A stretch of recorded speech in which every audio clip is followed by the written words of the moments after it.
Does she have That's what we can say instead of a seat. is this, yeah, okay, we'll use that one.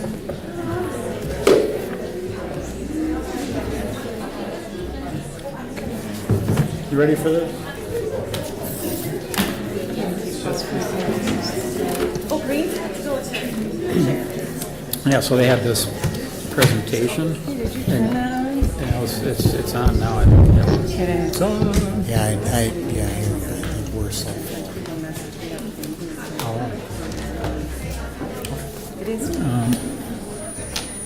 The light is back here. Yeah. All right, I now call the Forest Lake Area Schools regular school board meeting for Thursday, March 13th to order. Will you please join us as we recite the Pledge of Allegiance?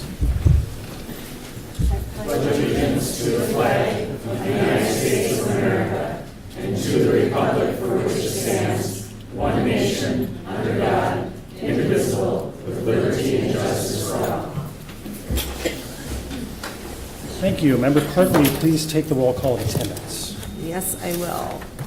Okay, Member Rebeline, Here. Member Corcoran, Here. Member Haglund, Here. Member Antonsen is here, Member Castle, Here? Member Christensen, Here. Member Tyson. Here. Everybody's here. All right, all here. That brings us to the approval of the meeting agenda. I would entertain a motion. So moved. Second. Okay, we have a motion and a second. Is there any discussion? I would like to make an amendment to the agenda. Yes, Member I would Christensen. like to add Community Education Advisory Council under reports, please. Do we have, okay, we have a motion and a second. If it pleases the board, we will place that immediately following SAF.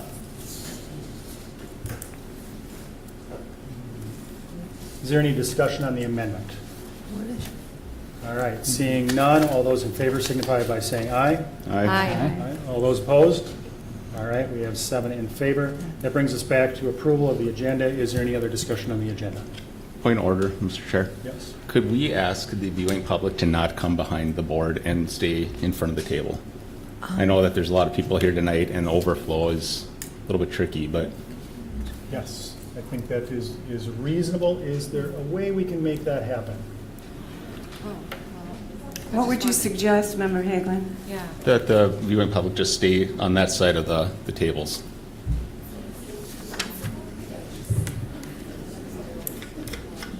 All right, thank you. All right, yes.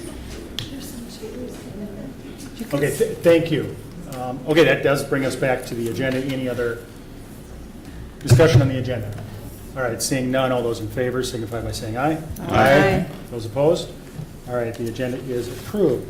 That brings us to scheduled and unscheduled visitors, listening session, Member Antonsen, Member Tyson. Well, I can report that Go there on. were 34 in attendance, and we thank them all for coming in to share their words and their thoughts. We appreciate every one of you that came tonight, and I will let her share the notes.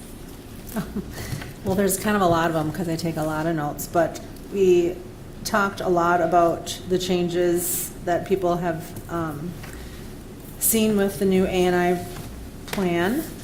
Some people have concerns about taking out a lot of the previous language.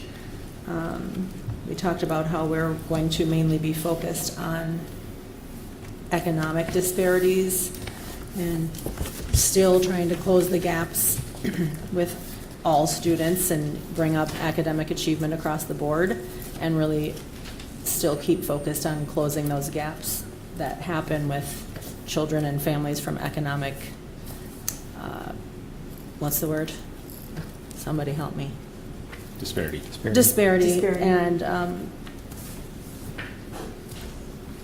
don't know, the different racial backgrounds. Let's see, what else do I want to say?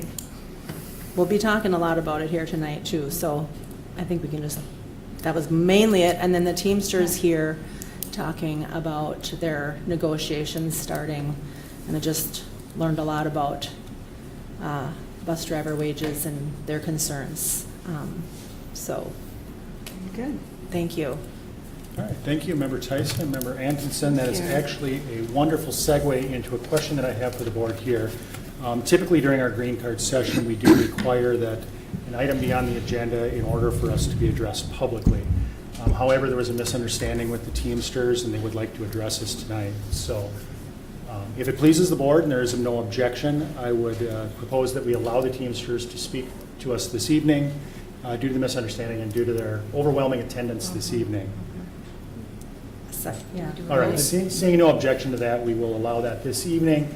So I'm going to move into my typical green card preamble, and then we'll get underway here. So please bear with me. We feel that public comment is a very important aspect of our community interactions, and as a result, have included that opportunity on our agenda this evening. In accordance with our green card procedures, we ask speakers to keep their comments relevant to the agenda item, or the Teamsters in this case, that they would like to speak on. Comments that deviate from the topic are inappropriate and subject to be calling out of order by any board member. We also ask that speakers remain respectful and use language that is appropriate to a wide audience, which includes our early childhood students. Remember, addressing the board during a publicly held meeting is a privilege and not guaranteed under any statute or constitutional provision. I do notice that there are multiple speakers who would like to speak on agenda item 7.1 pertaining to a final year amendment to our 2023 to 2026 Achievement and Integration Plan. Prior to comment, I'd like to provide some clarification on this agenda item in response to some of the emails and comments that we've received on this topic over the past several days. As we discussed during our January 16th board meeting, various changes to our educational delivery model implemented with the Reimagine 2025 initiative require that we adjust the Achievement and Integration Plan prior to the new budget year, starting on July 1st of this year, or that we eliminate the program altogether. Per Minnesota State statute, Achievement and Integration Plans are required to be submitted to the Minnesota Department of Education no later than March 15th. Although previous boards have disregarded this requirement in state law, the current board lacks an appetite for ignoring this clearly defined legal deadline. Therefore, it would be inappropriate to postpone action beyond this evening. I would like to remind board members and commenters alike that this is an opportunity for the public to address the board and is non-interactive.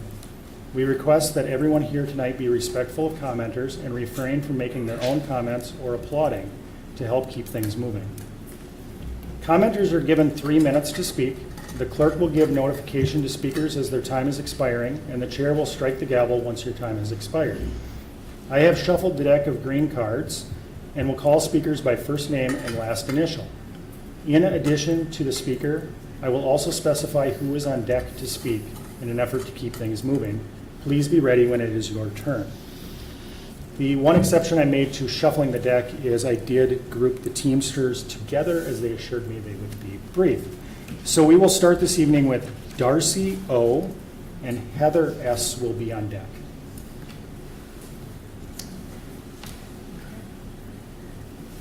Those names, Yeah, Heather. Hello, everyone. I'm here to support her for my fellow custodians. I'm the head custodian at junior high, middle school. I've been in the district for 11 years. I actually graduated from Forest Lake, however many years ago. I'm just here to make notes. We ask you to really listen to us and sympathize with us a little bit. We have had no contract now since July of 24. We are looking for a sustainable wage. We're not looking for the top wage, but sustainable. We need to obtain and keep our good custodians that we have. We have had such turnover in the last few years, it's ridiculous. Just to put it in perspective, I've been at the middle school now for middle of the summer, it'll be 3 years. I have gone through 5 night leaves. Do you know the training involved in training somebody to take over for myself when I'm gone? It's overwhelming. I don't know what I've trained them. One person comes, they leave. They're trained, they leave. I want them to get licenses, and it's frustrating. I have people on my staff that are wonderful, but they can't afford to support their family. Some of them are making less than $20 an they have families, they can't afford food. We do the food shop. I get them in contact with people in the community at the, community education, that they've got that shelf, the food shelf. But we have the highest insurance for family insurance of anybody. It's like the lowest paid, got to pay out of pocket. We pay $1,000 a month for family insurance. Yes, there's only 5 of us, but I tell you, us 5 of us have to pay that family insurance. It doesn't leave much. Not to mention, we don't have substitutes to take over for someone when they're sick or something comes up. They want to take a vacation. Everyone's entitled. I'm never going to tell somebody they can't take the day off because of how much I work. We just don't have it. We have 2 subs that are kids from the high school, which are wonderful, great program. But I need substitutes wanting to work for me that they can, people retire and they're like, well, I could come back, but I'm not going to work for $14 an hour. No kidding. It's just our last increase was a decent increase. We were in the right track, but then we got the increase in our health insurance, which just blew it. The ones of us that have family insurance, we can't. It didn't even cover it. But we can't get rid of it. We need insurance. So we just ask for you to keep it in mind that, we've been told in negotiations that we deserve, we've earned it. And we know we've earned it. We're just trying. But they're not, they can't go to that point. And, just keep it in your mind that we work very hard and you don't want to do a job. I can tell you stories, but, so if anyone wants to ever hear those stories, you come find me. Thank you. Thank But you. Thank you for taking time to hear us. Thank you. Okay, so. Thank so you, Darcy. Now it's Darcy O with Sue I thought that was. B on deck. They swapped last. I messed up. Okay. Thank you so much for giving us the opportunity to have a chat at the beginning of your meeting. We really, really appreciate it. We are so sorry that we were unaware of how to get on your agenda, otherwise we would have been more prepared. My name is Sue Bruner, and I've been driving for the district for 28 years. And I am more involved and more invested now than I've ever been because I'm a loudmouth. I've been told that in meetings that I can get my point across somewhat.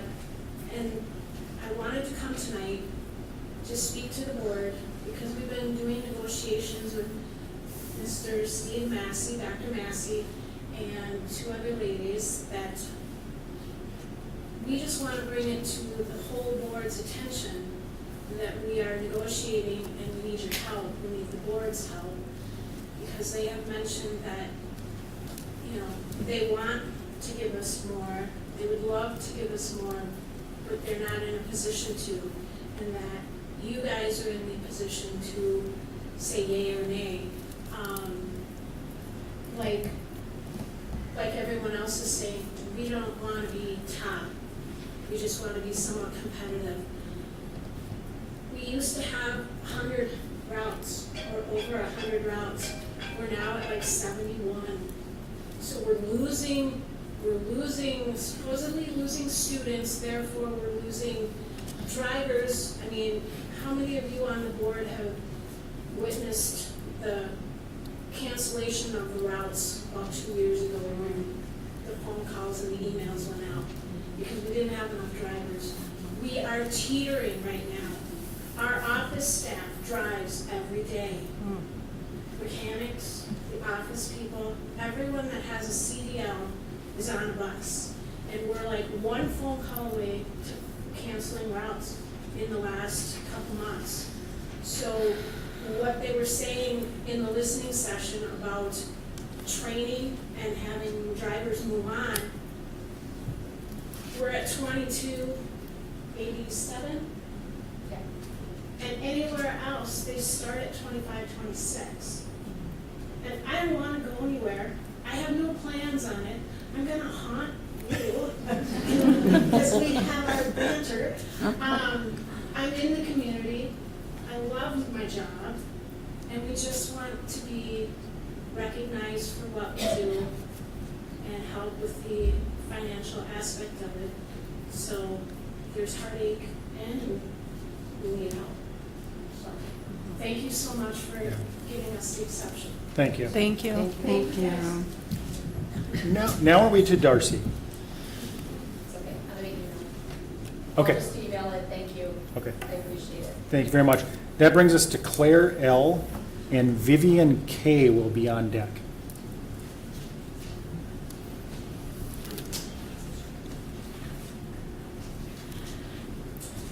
Good evening. My name is Claire Luger, and I'm a district parent.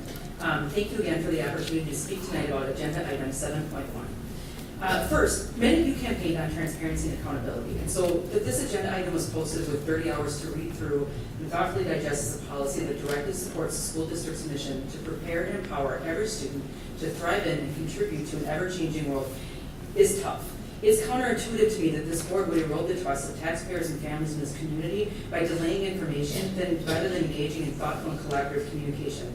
And I certainly hope that when you review item 3A of the Code of Conduct tonight, you'll remember your obligation to listen to the opinions and feedbacks of all stakeholders. There has literally been an entire year to consider, tweak, and propose changes to this plan.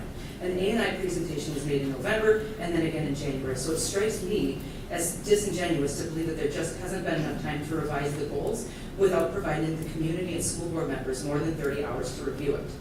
That said, in terms of the plan itself, it is unfortunate that in spite of plenty of testimony by families, parents, educators, administrators, and the public about the importance of affinity groups and culturally responsive practices, we have school board members who don't believe it. It has been well established that Forest Lake area schools has a similar trend to the rest of Minnesota, and that is that we have a significant racial gap in achievement. To remove goals that we have not met related to protecting class students is a shameful insult. A&I is a mechanism that holds us accountable for addressing racial gaps in programming, hiring, curriculum, and for adjusting our strategies if we do not. Additionally, nowhere has this plan specified, the current plan has specified, how supports for closing the race gap will come if they don't come from A&I. Special education teachers don't just change goals when it's convenient, and MDE certainly doesn't change the meaning of MCA scores when convenient. This version of our A&I plan sends the message that this board doesn't care about BIPOC students. Students deserve better than this. They deserve accountability and they deserve commitment. Additionally, changing A&I goals mid-cycle is not recommended, and MDE has outlined 3 scenarios which modification to a plan are appropriate. None of those scenarios are applicable here, which is important because what it means is that MDE could simply reject this plan as it isn't good enough. To be clear, this version tonight of the A&I plan could cost the district $800,000. I ask that the school board table this item instead of making changes to our plan until community feedback can appropriately be solicited, which aligns with the oath that you all took in order to set policy. No other district in the state is doing this, and for good reason. It is harmful to our BIPOC students. I ask that you hold off until the April 1st date outlined in the plan itself tonight and revise it with stakeholder input. Thank you. All right, Vivian K. and Manka T. is on deck. Good evening, everyone. My name is Vivian Keeper, and today I want to speak to you about Women Asian Culture Club, which is an affinity club funded by our current achievement and integration plan. Women Asian Culture Club, HAC for short, is more than just a club. It's a space for students to hang out, relax, and build lasting relationships. Through interactive games and activities, we encourage students to engage with one another, form new connections, and create a welcoming environment for all. We hope to continue to provide a safe and inclusive space for students to learn, connect, and express their identities. It is not just about preserving tradition, but it's about building a stronger, more united school community. HAC welcomes everyone to come to join our club, and many students enjoy activities we got to offer. Events like AAPI Night gives us the opportunity to showcase our heritage through traditional dances, attire, and cultural performances. We also educate others about our ancestors' histories, struggles, and contributions, helping to foster understanding and appreciation for Asian cultures. The importance of what HAC offers allows us to continue to make a positive impact on our students. Thank you. Thank you. Thank you. Thank you. Manka T. and Daniel T. will be on deck. Hi everyone, my name is Monica I just wanted to come here today and talk about the new A&I plan. It talks about reducing the teacher cultural teachings for the teachers. And I feel like when we reduce stuff like that, it shows the students that we do not support different cultures and different races. And if we want to increase make the gap in academics smaller, we have to start by supporting the students. Without supporting teachers, school board members, and other people, students cannot fully thrive in the school environment. I have some friends personally who sometimes will not show up to school because they do not feel supported by the teachers that they have. And reducing these teachings that we're providing for the teachers is reducing support for children, and it's also making the gap that we have in the academics smaller. I appreciate that you guys decided to keep the plan instead of removing it as a whole, but I feel like it's not going to benefit the students as well as it can. Thank you. Thank you. All right. Daniel T. and Diane S. will be on deck. Howdy. Well, thanks for having us here. I just wanted to, I guess, come and talk in support of 7.1 because you read through it. There was a couple senators who were talking and they said, be careful when you have a save the kittens bill because in the name, because you never know what's inside of it. You got to read it. So I read through it, and it's legit and solid. It's all about metric-based, basically bringing the test scores from where they are up, most of them by 10%. And I jotted down a few notes because I thought, oh, this is really solid. This is exactly what we voted for when we were voting for school board. Improving reading, just a couple of points in there for everyone. Because I know a lot of times there's an email that goes out and you didn't actually take the time to read the details in the bill. So I just wanted to give a couple of points. Improving reading 10% next year, grades 2 through 5. That's awesome. Cutting the reading gap for students receiving educational benefits, cutting that gap in half. So it's like 14% down to 7%, something like that. And increasing school attendance by 2% per year, because if you're not coming to school, you're not going to learn, right? I mean, just solid stuff. Increasing regular check-ins with students eligible for educational benefits by 5% per year. Increasing engagement and access for families eligible for benefits for new families coming into the district. Training more consultants, more liaisons to help English as a second language students, because I don't know if you've ever traveled internationally, it's rough when you're in a country that doesn't speak your native language, you're kind of stumbling. So, and that's huge to have liaisons and more consultants with them, professional development opportunities tailored for teachers to help students that are falling behind in their testing scores. I mean, these are all like, literally you go through every line item. They're legit, so I could go on and on and on. I have like tons of stuff I wrote down, but it doesn't really matter. The point is, I want to thank you for really going through this, taking time to go through and looking at metric-based. This is where we're at. These are the students, and it really seems to be focusing on whoever's falling behind, because it's that whole thing of, like if you're driving and following someone in traffic and they get up about 10 cars, all of a sudden you're not focused on anything else except keeping that car in view. You're trying to catch up, and you're not at all enjoying the view or what your drive, because you're just worried about, because you're so far behind. And I really appreciate that this achievement plan is focused on, hey, let's help those who are doing, having the biggest struggle. Let's focus on them the most, catching them up. It's awesome that we have all the AP classes and all the stuff I love. But it's really important to hit them once you're falling. Okay, thank you. Thank you. Thank you. Diane S. Unless I'm mistaken, that is our last green card for this evening. I am Diane Smith, and I'm a Forest Lake resident and teacher for many years, a mom, grandma, a lot of things.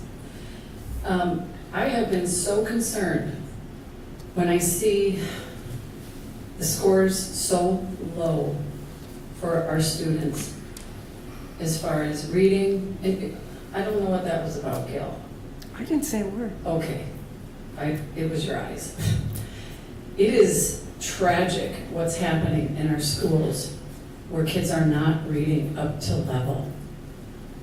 In all my years of teaching, and I have taught all grades, even in high school, and I would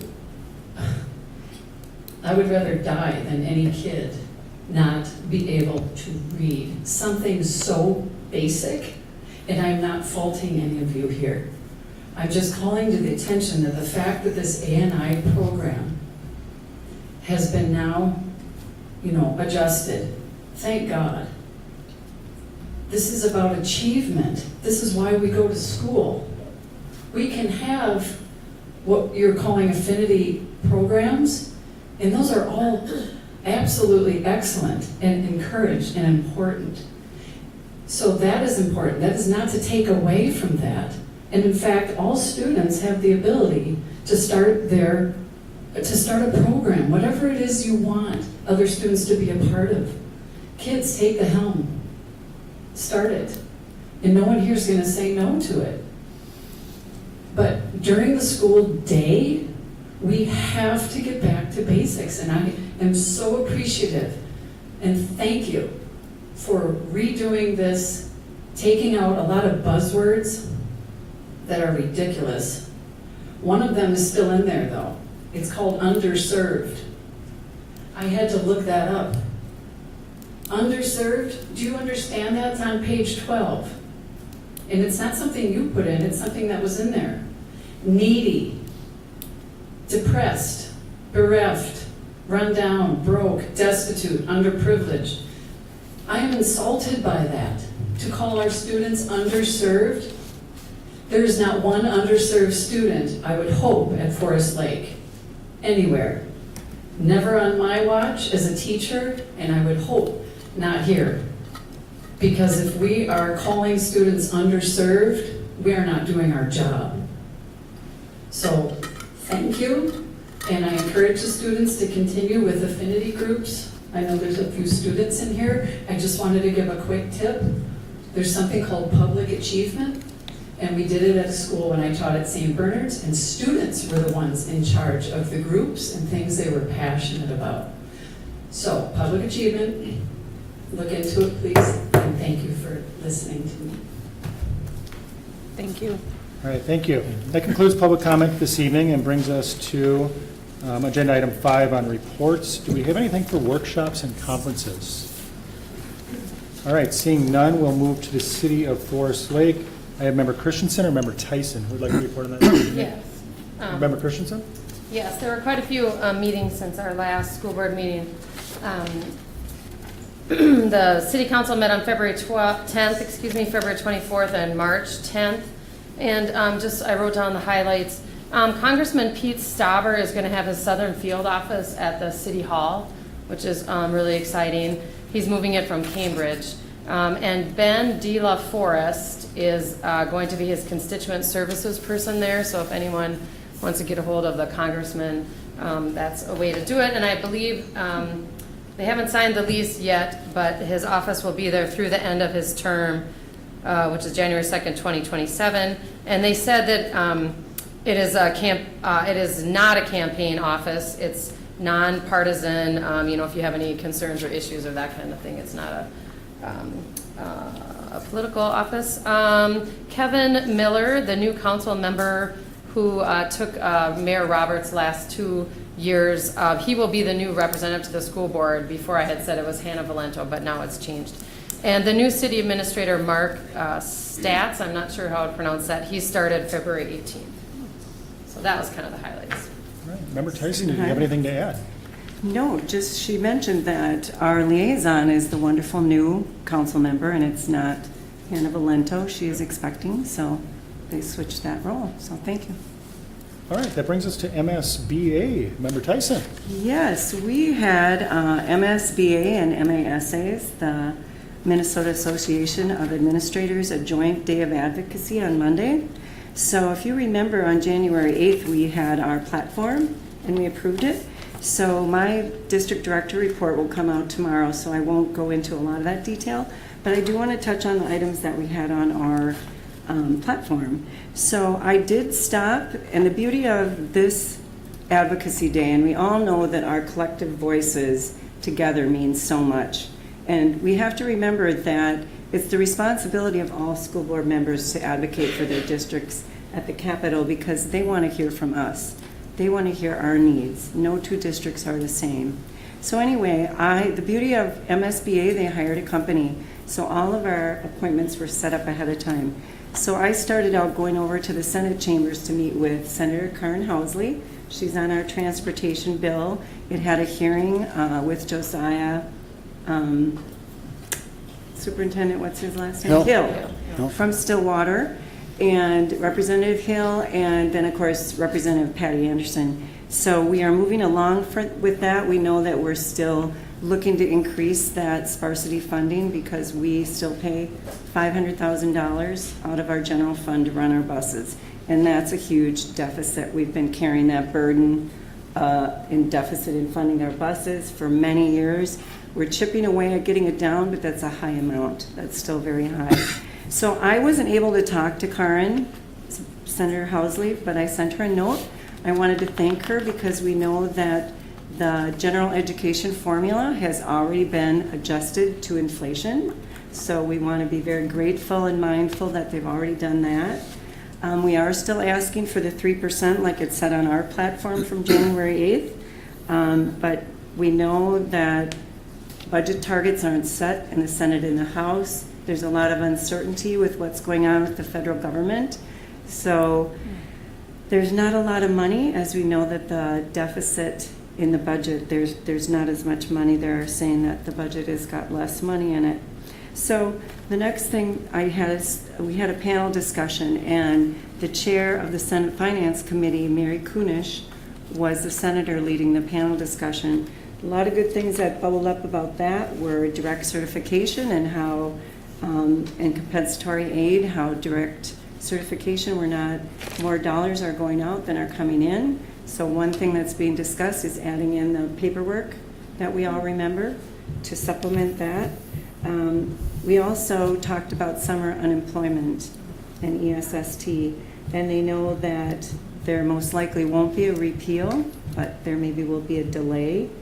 But the Republican senator from Pine City spoke about how there should be some parameters to that, and hopefully we can get some things put in place. They do know that the usage is up, and when I did have a one-on-one with Senator Mary Kunish, I told her that our district will have to pay, and we just don't have funds like that to supplement.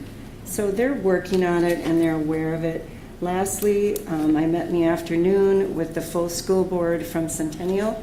We met with Senator Kroon, and he offered to sign on to our transportation bill if we needed another author. And that was a very productive meeting with him talking about equalization. And that concludes my report, and I hope more of you can join me next year. Thank you, Member Tyson. Does anybody have any questions? All right, seeing none, that will bring us to SAFF. That's Member Castle and Member Tyson. Do you want to talk about this? Well, I downloaded their presentation from last February, but I have not had the time to go through it. So I just wanted to pass this down for board members. SAF has gone through a rebranding. They used a focus group, so now there's schools advocating for fair funding. And if you can go on their website, they've got a wonderful website with lots of information. A lot of their focus, they have 2 new lobbyists, I think, that Superintendent Massey has met. And they have important things such as equalization that they address. Their upcoming meeting is April 11th. They do a virtual meeting, which that's the one I typically attend. It's always on a Friday from 9:30 to 11:30. And if you'd like to be in person, you can go to the Roseville Radisson Hotel. That concludes my report. Thank you. All right, thank you. That brings us to our amended agenda item, community education. Member Christensen.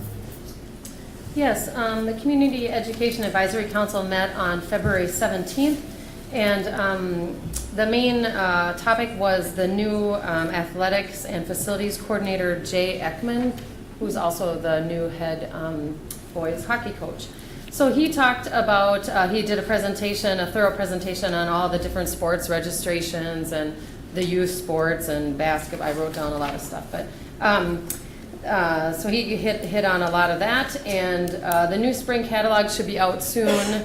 And it's a lot of work. I know Director McKinnon was talking about making sure everything in there is correct, and just getting it all together is a lot of work. And one exciting thing I thought people might like to know, there is a new middle school sport coming next spring. Flag football for boys and girls, 7th and 8th grade. So there you go, next spring. That's exciting. So that concludes my report. Thank you. Thank you, Member Christensen. Brings us to the superintendent report. Dr. Massey. Thank you, Mr. Chair. We are still on track to bring our budget for the 25-26 school year to the board for your approval in June. Administration is working each week, many hours, studying staffing scenarios based on enrollment and section registration at the secondary level. We will bring a staffing recommendation to the board on April 3rd. So we're still on track with both of those timelines, and you can expect, again, a staffing recommendation on April 3rd and the budget recommendation at the June meeting. The elementary boundary adjustment work has been really, really productive. We have had 6 design team meetings made up of administrators across the district with TeamWorks, our consultant. They have, as I've shared before, an extremely robust data analytics tool that has on a map pins of every household in our district, coded by income, coded by students receiving special education services or EL services. And we also have on our maps identified housing developments with projected housing growth in each of those areas. And as I mentioned, we've had 6 meetings, and as a result of that, we've had 6 iterations of boundary adjustments.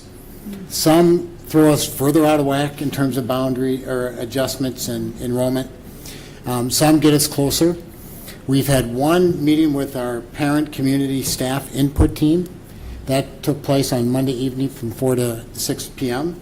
We had 50 folks at that meeting, and they were, I think, if I can capture the conversation, really impressed with the detail, the level of work. I shared with them that we have 1 map to present tonight, and this map is not perfect, and this map will not work. There's still work to do. So they provided wonderful input around things that could shift, and believe it or not, for parents in the room who may be part of neighborhoods that may shift, they were able to set that aside and give us an objective perspective, and that's not a simple thing to do.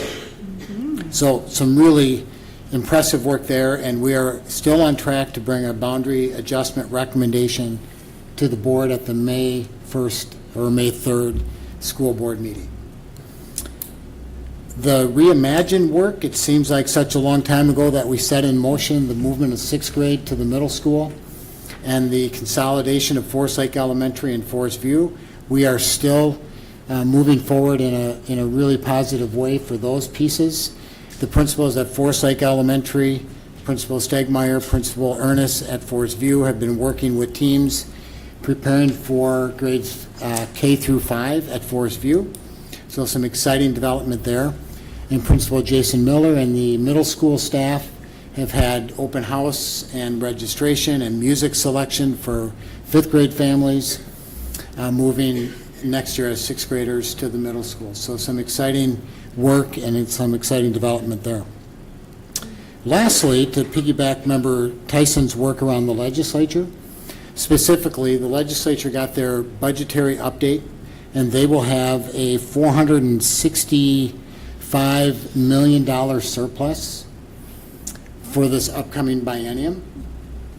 Now, to give you perspective, the previous biennium, they had a $17 billion surplus. So it's important to understand $460 million relative to what they've had before. So in other words, the surplus has shrunk, and their budget is really, really tight. They're also projecting, based on some of the items Member Tyson identified in terms of ongoing expenditures at the legislature, expecting a $6 billion deficit in the following biennium.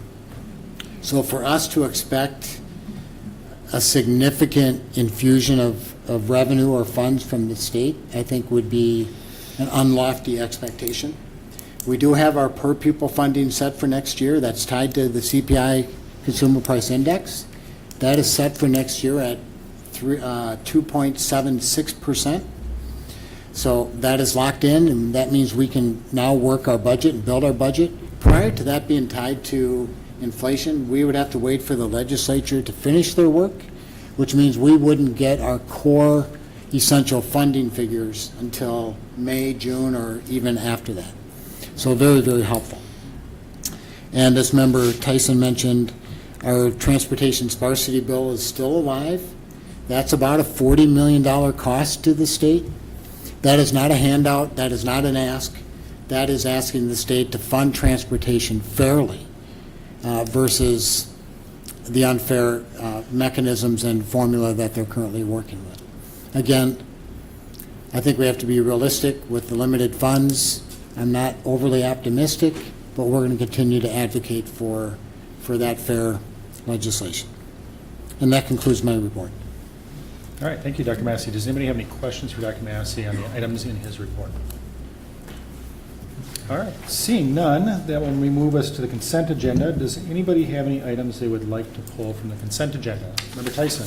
I'd like to pull 6.5, please. 6.5. Are there any other items that anybody would like to pull from the consent agenda? All right, seeing none then, I would entertain a motion to approve items 6.1 through 6.4. So move. Second. All right, we have a motion and a second. All those in favor signify by saying aye. Aye. Those opposed? All right, the motion carries. Item 6.5, Forest Lake Area Schools staff retirement. Member Tyson, well, let's get a motion on the floor first. We have a motion. So moved. Second. All right, we have a motion and a second. Member Tyson, sorry. Thank you.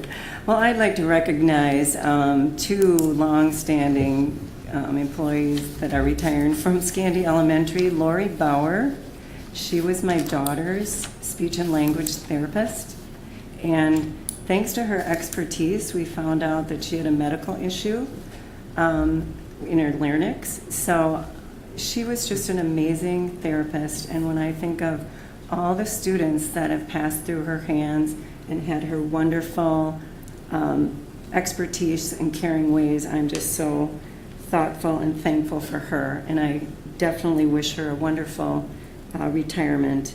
And then Greg Belko is the head custodian for many years, and just a superman, hardworking. Member Castle probably remembers him. Hardworking and just wonderful with the students. He had a great sense of humor, but still would give them, little pushes, you need to get into the classroom. But when you're out in Scandia and you're the head custodian, you can have a deer come crashing through your classroom, which did happen to Miss Gross when my daughter had her in 5th grade.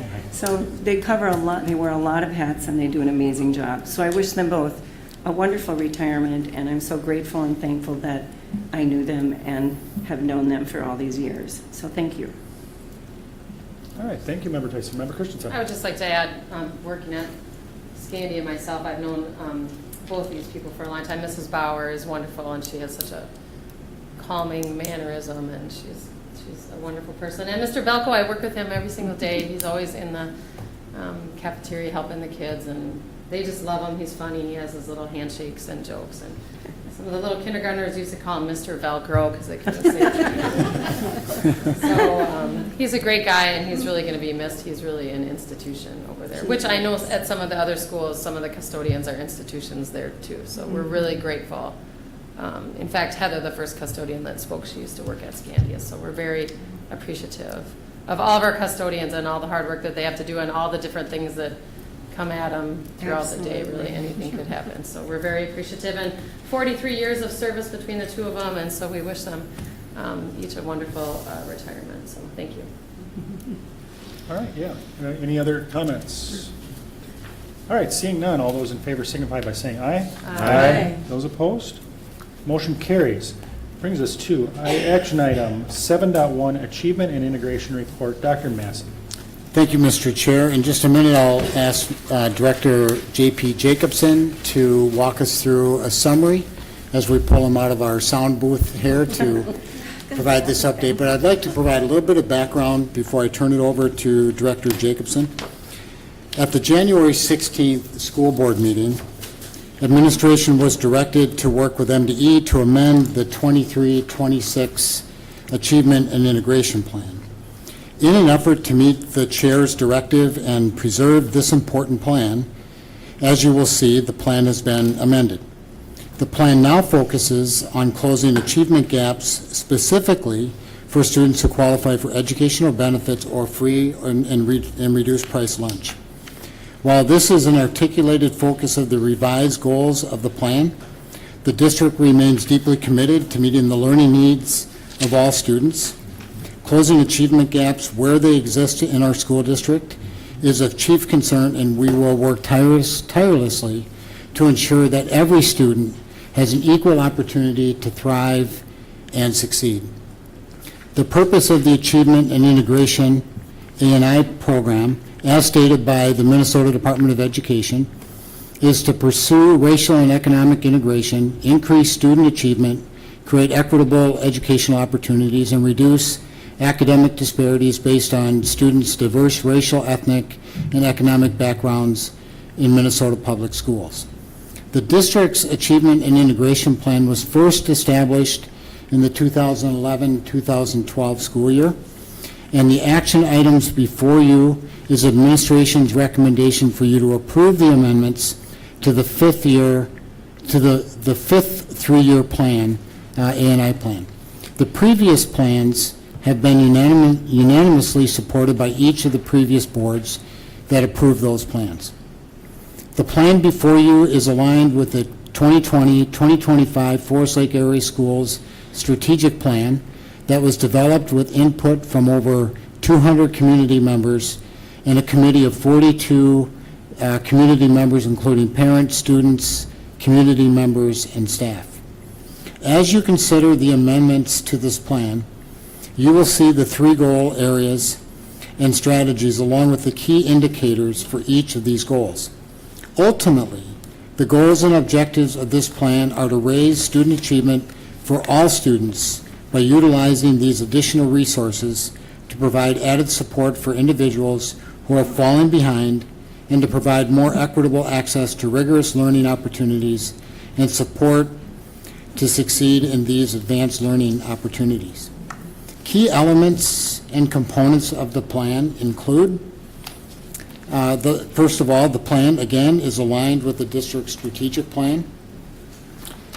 It pays for existing staff, including interventionists, to assist students who are struggling in the classroom, student and family support, part of 5 different critical positions in our teaching and learning department, family liaisons to assist families in navigating our school system and assist in integrating students and families into the district. Professional development to meet the learning needs of all students. STEM coordination and learning at Lino Lakes Elementary. The Summer Business Innovation Academy. The 5th grade student leadership program consisting of 6 lessons with the purpose of developing student leadership skills and a greater understanding of themselves and others. After-school transportation to enable secondary students to receive additional academic support and tutoring.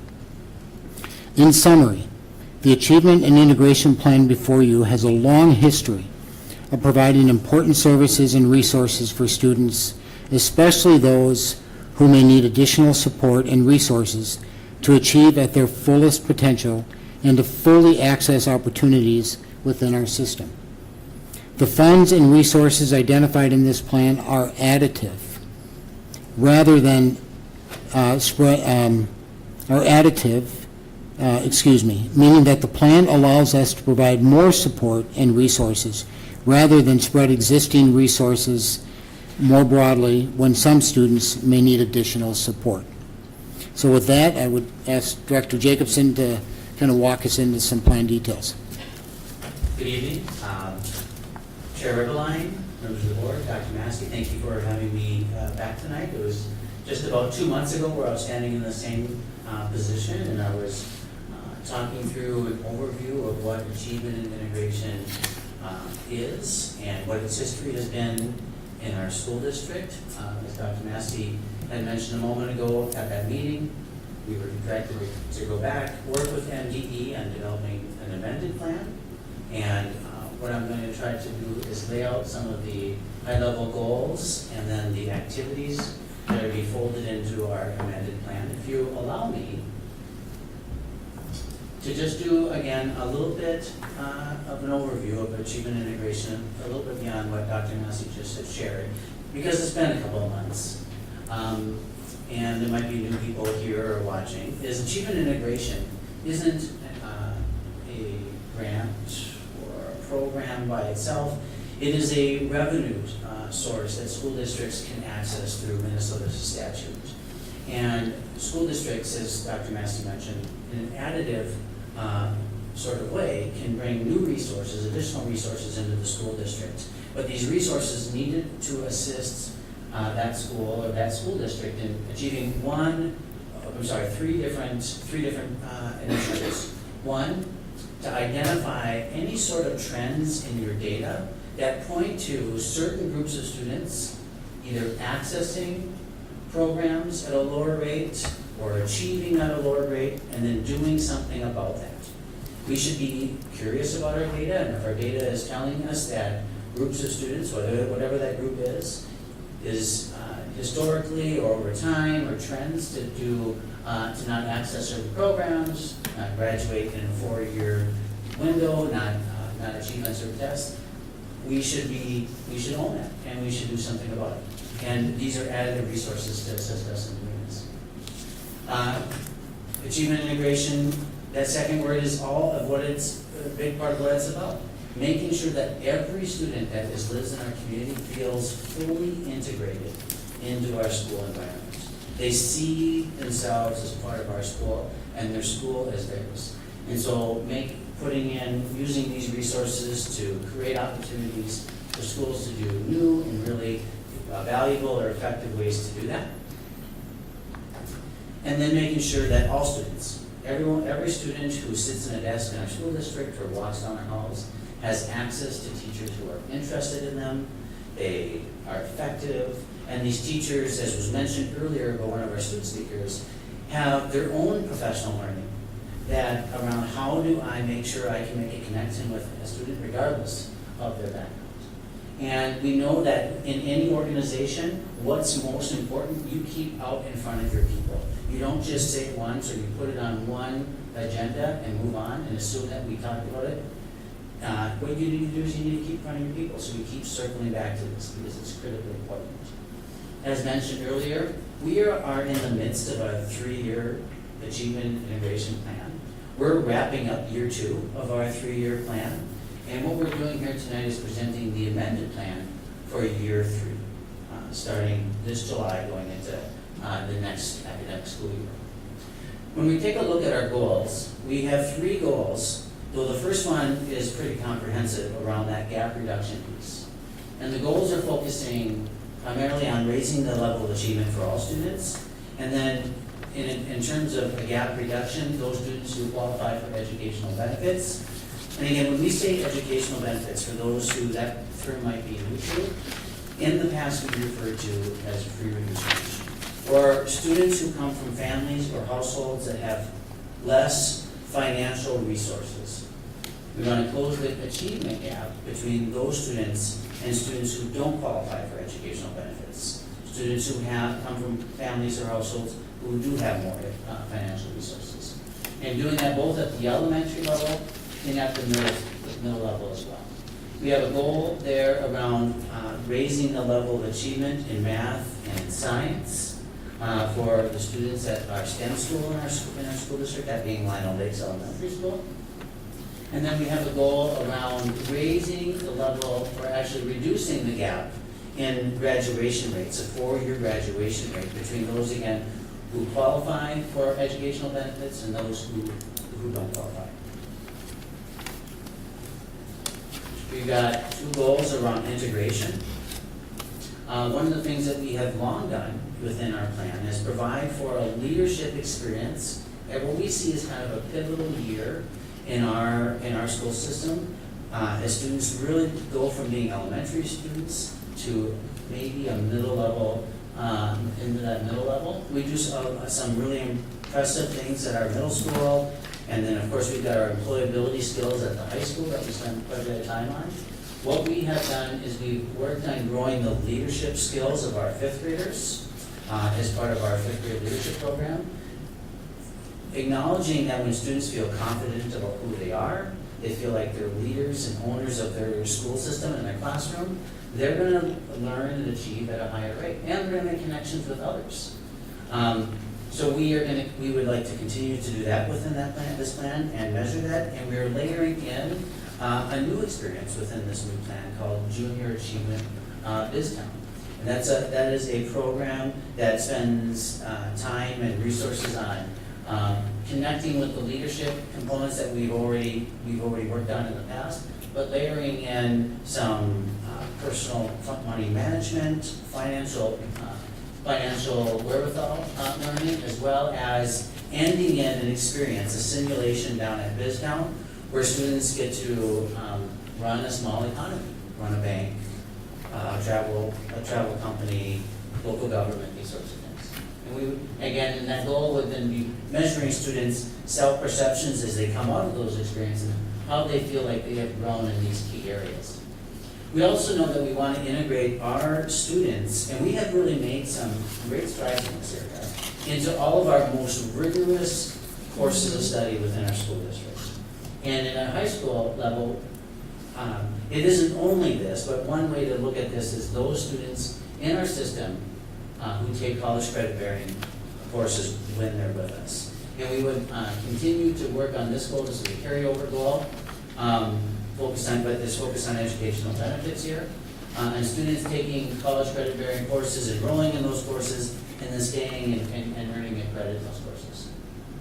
And then from a access to effective teacher standpoint, continuing to provide professional development for our teachers and making connections with their students, and framing learning in such a way that we can do that at a high level. And we've done that in the past, and we would continue to do that same professional development going forward.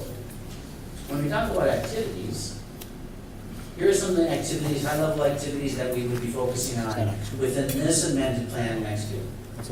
First, currently we have one we have one night of the Friday week at the secondary level where we have an activity bus. What this plan would provide is 2 more evenings where students would have access at the secondary level to an activity bus so they could stay after school for working with a teacher, making up tests, being part of a club or activity, those sorts of things. This would bring in more activity buses, this amended plan. We would find ways to continue to bolster support at the elementary level, particularly in areas of getting students to school and attending school regularly. Students, when come to school, they typically do far better at school, they feel better about themselves. And so we want to continue to do that. And if there's barriers to getting students to school, and some of those barriers really do exist, that we've got people in place that can get them access to those resources. So we would be looking at adding some staff throughout the district to really bolster our multi-tiered systems of support. As basically a model in which we spend time making sure that regularly we focus on, okay, which students are doing well, which students are showing some need. We are tracking that, we are connecting that student with a resource or with additional support, and that we're tracking that additional support in order to get that student back on track or keep them on track. And then we would layer those things in for both academics and for behavioral support. We've had an achievement specialist at the high school in the past. That in part was funded by a grant that is now since sunsetted. We would like to continue that achievement specialist at the high school, and potentially even expand it to a certain degree. This would be somebody who is focused on identifying students who are not currently taking some of our most rigorous courses, but they're showing some key indicators that they could be successful. For whatever reason, they have not registered for a college credit-bearing course or an honors course or an AP course, identifying those students and getting them registered and supported, and then even offering study sessions or tutoring to support them in that. We continue to offer our liaisons at the elementary school to connect with families who are new to our community, who navigating our school systems might seem really difficult to them based on their particular background and where they've come from. And then providing some level of translation services if that is the need. We want to make sure that our families connecting with us, regardless of their background, is easy. Even outside of our liaisons, offering translation services when we have a need in that area. We'd be talking about in this new plan or this amended plan, layering in additional literacy and additional STEM coaching in buildings based on need. I think I mentioned earlier our leadership program at the 5th grade level, continuing to do that and connecting it to the skills beyond academic skills that we hear from our employers and sometimes our parents that they would like to see their kids continue to grow in, linking it to those skills at the middle school and at the high school, our employability skills there, and then tying it into what you heard me say a moment ago, junior achievement in BizTown. That would be a new thing that we would like to add. Continuing to support our summer middle school business academy, and our cross-district leadership partnership that we have within our youth executive board. I mentioned earlier professional development for staff on strategies that help them make connections to kids through any type of difference that might exist. And then at the end, the teaching and learning staff that we have in place to continue to support all the things that I just mentioned. So that would be a high-level overview of the goals and the activities within the plan. And I'll turn it back over to Chair Rebline, Dr. Massey, and stand here and I'll put myself for any answers to any questions. Thank you, Director Jacobson. Does anybody have any questions? Member Tyson? I do. Thank you, Director Jacobson, for that overview.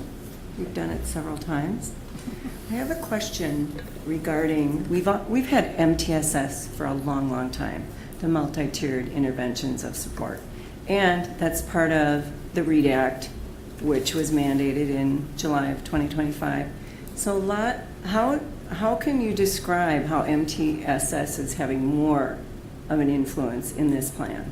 So we haven't had professionals whose predominantly the most of their job is to facilitate MTSS processes. Okay. We've had people who are facilitating interventions and meeting with students, but to build systems around that, it's been really carried on the back of a few people in teaching and learning who have a lot of other things going on, Okay. and the interventionists themselves.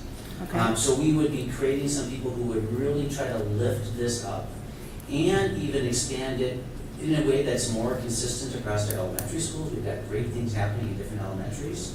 We want to learn from that and develop some consistency, and then also continue to bolster this at the middle school. So that would be the role of these people. We also have adopted a new data platform in recent years, or this past year, and we would see these individuals continuing to helping us move forward in greater use of that for tracking student interventions, student success, these sorts of things. So these would be new positions that might not be doing the interventions themselves, but building systems around it. Okay, good to know. One other question, you talk about junior achievement is in here now in BizTown. Are we still utilizing Story Arc? We are this year. We did use Story Arc this year. But not in this plan? That has not been fully determined. Okay. They have done great things for us. They have. I've heard a lot of in good the feedback past. about Story Arc. I would say that we're always looking at if we can find a better group or a better group of people to do the same thing for us. Okay. I don't know that we have found that yet, Member Tyson. Okay. One last question, thank you. Can you address how professional development has changed a little bit, dial a little bit down on that, how things have been taken out and then put in differently in this plan? I don't think that professional development will change a great deal as a result of this plan. The things that the strategies that we know that work in making connections with students and connecting new ideas and information to students work across all sorts of different types of differences. Okay. We would, as I would see it, be maintaining the course and how we're continuing to grow our teachers the same way that we have in the past. Perfect. One last question. So we also know that the READ Act was mandatory and starting the letters training with our teachers, and we've been known as having a lot of our teachers trained in letters as compared to other districts. So how does this work around and in combination with letters? If you don't know, that's okay. I would say that they complement each other. Okay. I would also add to that that the coordination of letters training, getting people in the right spot, making people enrolled in the right modules, tracking all the paperwork with that, the parts of it that we need to report back to the state. All of that is a huge undertaking. And members of our teaching and learning team who do that work are in large part funded out of this plan. Okay. Yeah. Because we want to still be on our letters training. We know that model is steeped in research. We've begun that process. And so that needs to be part of this plan as well. Yeah, and you're saying absolutely yes. Yes, yeah. And so I would say the letters funding that we receive for that, how the training is paid for, resources that we receive to help support it financially in our school district is funded outside of this, but the two of them work very closely in hand in hand. I also, and if it's okay, I get added to my previous answer, Member President, is you had mentioned earlier that one of the components of the READ Act is building robust subsystems around MTSS, multi-tiered systems of support. We have those things in place currently, and they're working. What I think that this will allow us to do, in large part, will continue to add to that in bolster. Okay, thank you very much. All right, thank you, Member Tyson. Does anybody else have any questions? Member Portman? I just have a quick question regarding the after-school busing. I think that's fabulous to have that part of the plan. So how would the structure be with the students be able to, like, will there be teaching staff, like, to help with after-school? Like, what is the plan for that? Or will they just go be in their class? I mean, that's my question. Like, is that figured out yet? Or is that just kind of not sure how that's going to work yet? So we do offer targeted services programs after school. Okay. Students in targeted services we'd like to see be able to access these buses. Okay. Targeted services are programs that we fill out an application with parents to get a student who's showing a need into a program based on an academic need typically. Okay. And then those students go and meet with the teacher. It's all coordinated. Happens on a regular basis. They take and track attendance. Those students should be able to access this one. What I would say beyond this, though, is we currently offer, like I said, one activity bus per week on Thursdays. Right. And what happens naturally is at times, students will ask to stay after to work on something with a staff member, and transportation becomes kind of a barrier. So Thursdays are the day that they can do that. What this would do is it would expand it to be able to have other days. And that would all be coordinated between the student and the teacher based on need. Okay. Well, I just think it's great to be able to get them more access to be able to stay after school more. And that's great. Thank you. Member Christensen? I have sort of a clarifying question, I guess. So just to understand, so the payment of the affinity group advisors has been moved out of A&I. But the affinity groups still stand, and we still have our cultural liaisons. Is that correct? Is that what you were referring to? Everything that you just said is accurate. Yep. The funding for affinity groups is moved out of A&I Maybe I would look to Chair Riveline or Dr. Massey to speak in greater detail on that, but funded out of the general fund. The ANI does continue to support the liaisons. I just wanted to clarify, so that people aren't concerned that the affinity groups themselves are going away. We're just having to find a different way to pay for them. Correct. Which we will do. Yes, we will. Mhm. Absolutely. Any other questions? Member Tyson?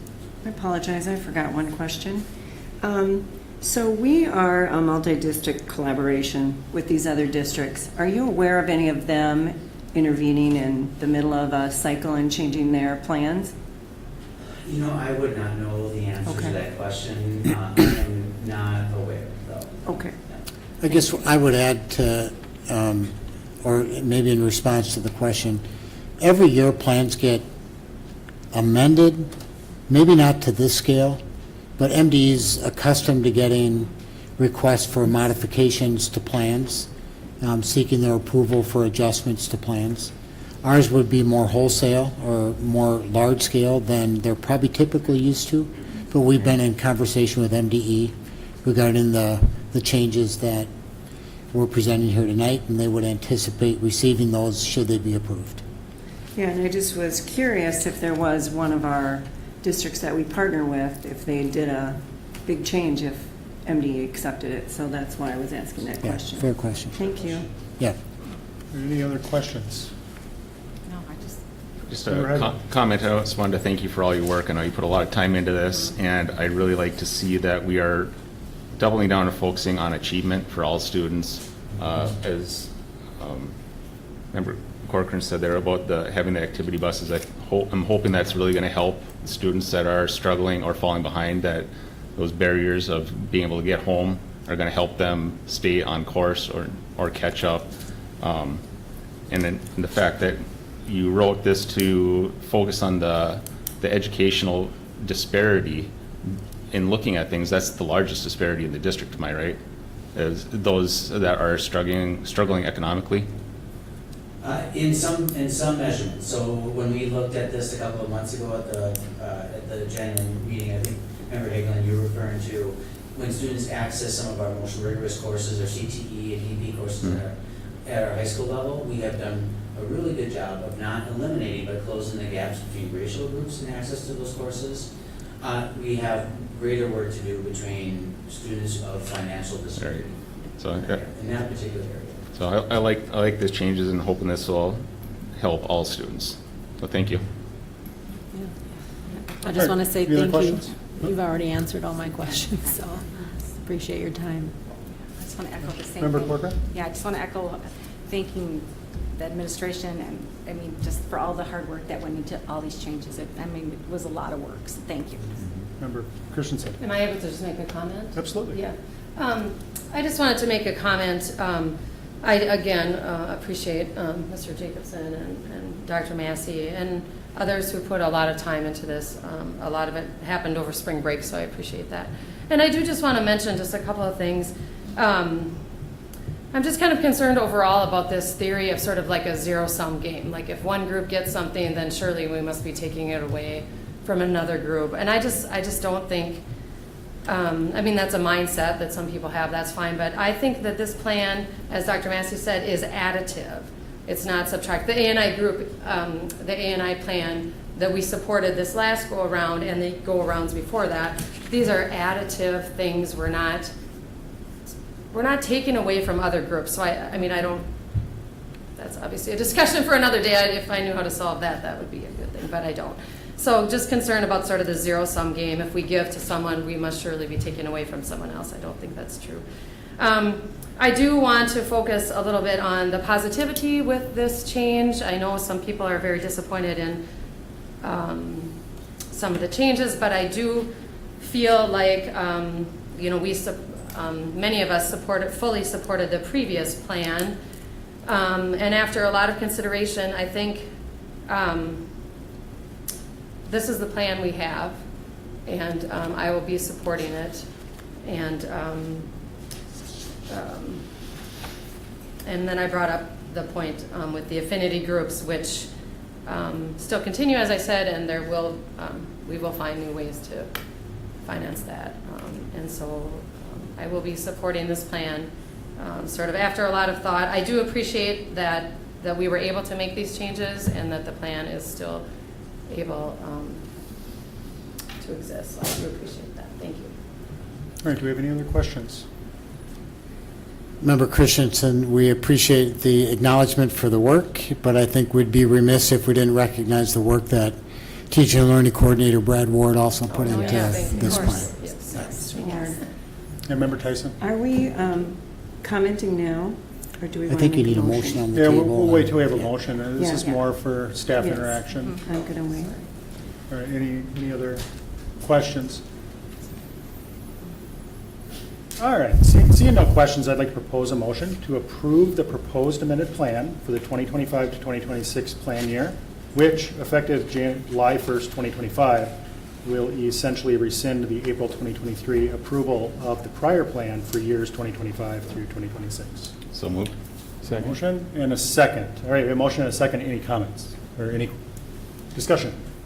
Well, Member Tyson. I just want to say, first of all, again, reiterate, thanking the administration, our Director of Teaching and Learning. This was countless hours they have spent amending our E&I plan in the last year of its 3-year cycle. I just know this takes away critical time from what they could be doing. Their jobs are very important and their everyday work is very important. And over 10 years of spending numerous hours on the Curriculum Equity and Instruction Committee, I've looked at these plans and seen the positivity and the benefits of them. So, you know, I do see positive things and some merits in this plan, but I think the process was really not transparent and kind of thrown at us, and I didn't see it till yesterday at like noon. So that's really tough. That was disheartening to me that there wasn't more time, more transparency in this whole process. So sitting here, it would be foolish and absurd and unwise to not vote for this plan. We don't want to jeopardize this funding. This is $840-some thousand, and the impacts of not having this funding would be huge. It's like 13 teachers. So I do see some small merits in the revisions, but the overarching fear is that being held over my head is that we could lose this funding. So I do have grave concerns that the affinity groups were taken out. That sends a very sad message to these groups that have been here night after night, when they should be not dealing with school board stuff. You know, it's just not right. So I will be voting yes, but I will not be stopping my advocacy for our groups and these students. I will work tenaciously and to the nth degree to find a way to continue to serve our students of color in all of our BIPAC communities. We have to remember that, and also I don't want to forget, I will continue the pursuit to diversify our workforce. Just exactly what Brittany Hirsch said in our listening session, that students learn better from people when they see themselves in their instructors. And when kids feel safe and want to come to school, the learning is organic. They want to be there. So we have to keep mindful of that. But I stand firm in our vision, mission, and beliefs from our strategic plan, which I hold close to my work. And our top belief is that educational equity is the foundation of everything we do. So I will be voting yes, and I hope that we can all share in that voting for this plan. All right, thank you, Member Tyson. Any more discussion? Member Corcoran. First of all, I just want to thank everybody that came out tonight to show support for our schools. I know it took a long time. I want to thank Dr. Massey, Director Jacobson, and many others that worked on this plan. I think it's a good plan. I think the changes they're very fair. And I think as a board, I think we need to work together. And I think a 7-0 vote shows a good message to the community that we're all working together. And I think that is a really important message for our students and our staff, to show that we're a good cohesive unit here. This funding is so critical. $800,000, we cannot lose that funding. So I think, we have to make some concessions, but like I say, the Infinity Groups, we will work to keep them going. Another way that we'll just make sure it happens another way. So just know in our hearts and our souls that we will take care of you guys. So, and I did support the previous plan, and I will support this one too. And just thank you all again for showing up and showing your support. It does mean a lot. All right, any more discussion? I would like to thank the continued repeat visits we've had from members of the community, teachers, students, voicing your thoughts and passion for what this means to you. And I hope that we can all remember that change isn't always bad, that there's always good to find in change. And like multiple people have said here, this isn't necessarily a taking away, it is just changing things a little bit. And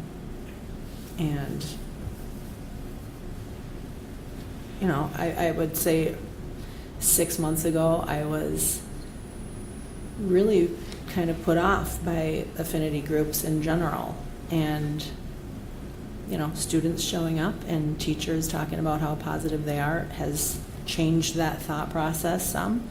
And they're not going away. We'll have to figure it out, but we have a lot of smart people in the room and in the buildings, and it will get figured out. So just want everybody to try and remain positive and keep that in mind. All right, thank you. Thank you, Member Atkinson. Any more discussion?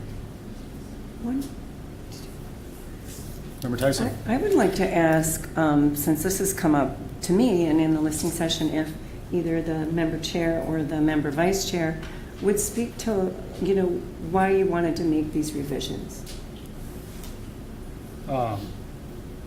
Take that, or? Yeah, I can speak to a lot of the changes here. A lot of the changes in the revisions, the precipice behind this was definitely the Reimagine 2025 plan. The Reimagine 2025 effort, the change in staffing, really affected a lot of the goals. So that gave us an opportunity to look at our plan and find ways that we could make this work better for all of our students across the entire district. And I was going to save this for my comments until the very end here, but I have read a significant number of A&I plans over the past few months. It's a scary number. I would hate to even add it up. And I'm not just talking about current plans across the state, but past plans, our previous plans. Looked at the results, how they've worked. And when I read this plan, this is the best one I've ever seen. This one focuses on academic achievement for every student in the district, and it gives every single one of our students opportunities to utilize those resources. This is the first plan that I've seen that actually the meat is in this plan that does that. Other plans speak to it and say this program's open to all students, or this one's open to all students. But the reality of it is, when you really kind of start peeling back that onion, even though those opportunities are available to the students, they're not really achievable to the students because there's other barriers in the way. And one of the things that we've done with this plan to make sure that those barriers don't exist is we provided the transportation. We're going to help them get to and from. I've even heard that as I sit in the 916 board meetings, as we have students we invite to come and give us presentations. They can't show up because they can't get there and they can't get back. We've addressed that here. We've addressed a lot of the academic performance remediation type things that a lot of our parents shared with us during Reimagine 2025. They said, they flat out said, I'm afraid to send my 5th grader to the middle school next year because they've fallen behind. There's this little bit of a COVID effect. That's the last group. They need more remediation. This plan brings that to the district, the entire district, all of our students. And I think that's phenomenal. So I think we utilized the Reimagine 2025 and we looked at it as a great opportunity to make a plan really, really good and to keep the funding in the district. And that was a strong focus and something we worked really hard to achieve. And the plan's not perfect, and it's not going to be perfect. We have 12 months now to plan for the next plan and really see how this one bakes out. And I think we should use that time wisely and collaborate and figure out how we're going to put that together. Because as we've seen, when you try to rewrite a plan over 3 months, it's a lot of stress on staff. And not just our staff, but the staff that supports our staff at the Minnesota Department of Education. I know they put a lot of time into this too, and I'd like to thank all of them for doing that. And as people have pointed out, this wasn't available on the agenda to the public until just yesterday. And that's disconcerting for me, and that is definitely not the intention, but it took that long to build what we have here tonight. And I think that's okay. We still make the deadline. The deadline's the 15th. We need to get action done this evening on it. But I think the more that people examine this plan, the more they're going to like it. And they're going to see a lot of the good that we're doing for students. So I hope that addressed your question or your concern there, Member Tyson. Very good, thank you. All right, thank you. Is there any more discussion on this? Any more comments? All right, in that I would ask the member clerk to please take a roll call on this one. Okay. Member Tyson. I vote aye. Member Rebeline. Aye. Member Corcoran. Aye. Member Haglund. Aye. Member Antonsen votes aye. Member Castle. Aye. Member Christensen. Aye. The ayes have it. All right, with all those voting in the affirmative, the ayes have it and the motion carries. Brings us to 7.2, donations. Member Christensen. Yes, thank you. Yes. All right, so we have our list of donations this evening.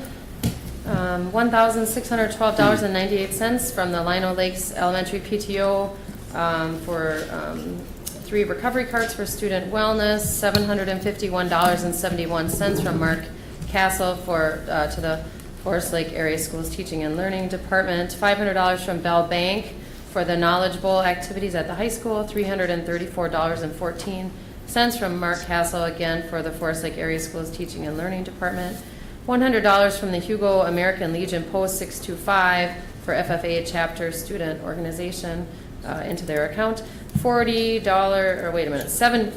and then again $30 from the CAF America Lino Lakes Elementary STEM School General Use. Melissa Schlemmer donated some equipment to Wyoming Elementary in the value of $900. Flower and garden seeds from Ace Hardware for Forest View Elementary classroom activities.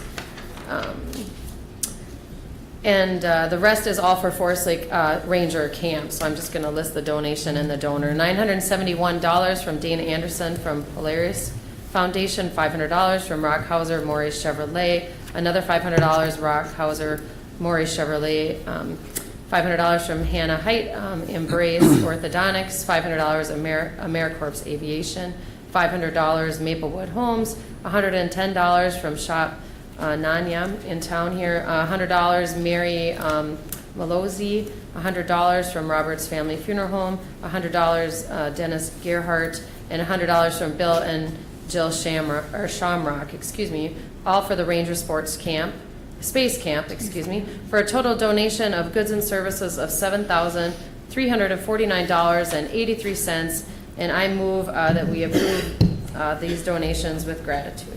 Second. All right, we have a motion and a second. Is there any discussion? All right, seeing none, I would ask Member Clerk to please take a roll call. Okay, Member Christensen.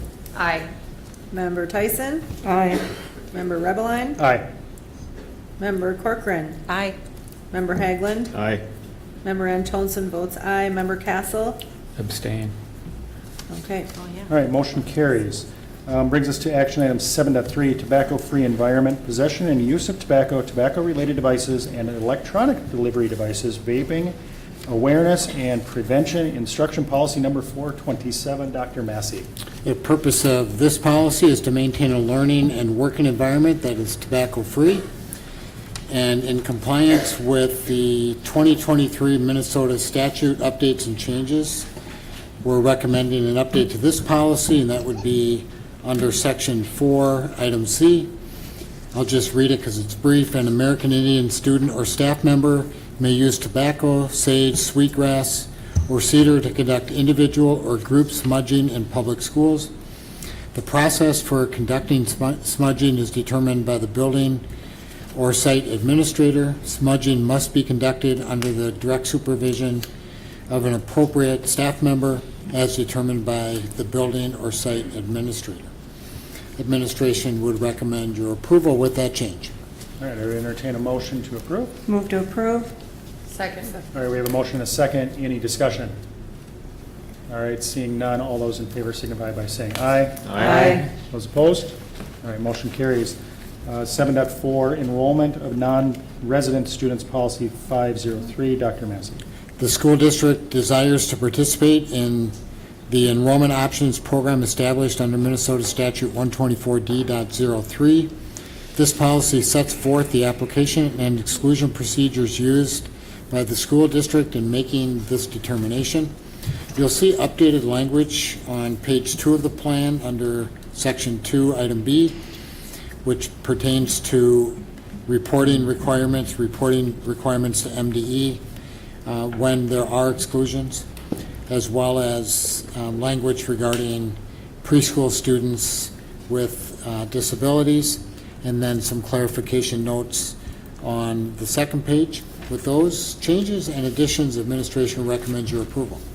All right, what is your pleasure with 7.4? Move to approve. Second. All right, we have a motion and a second. Any discussion?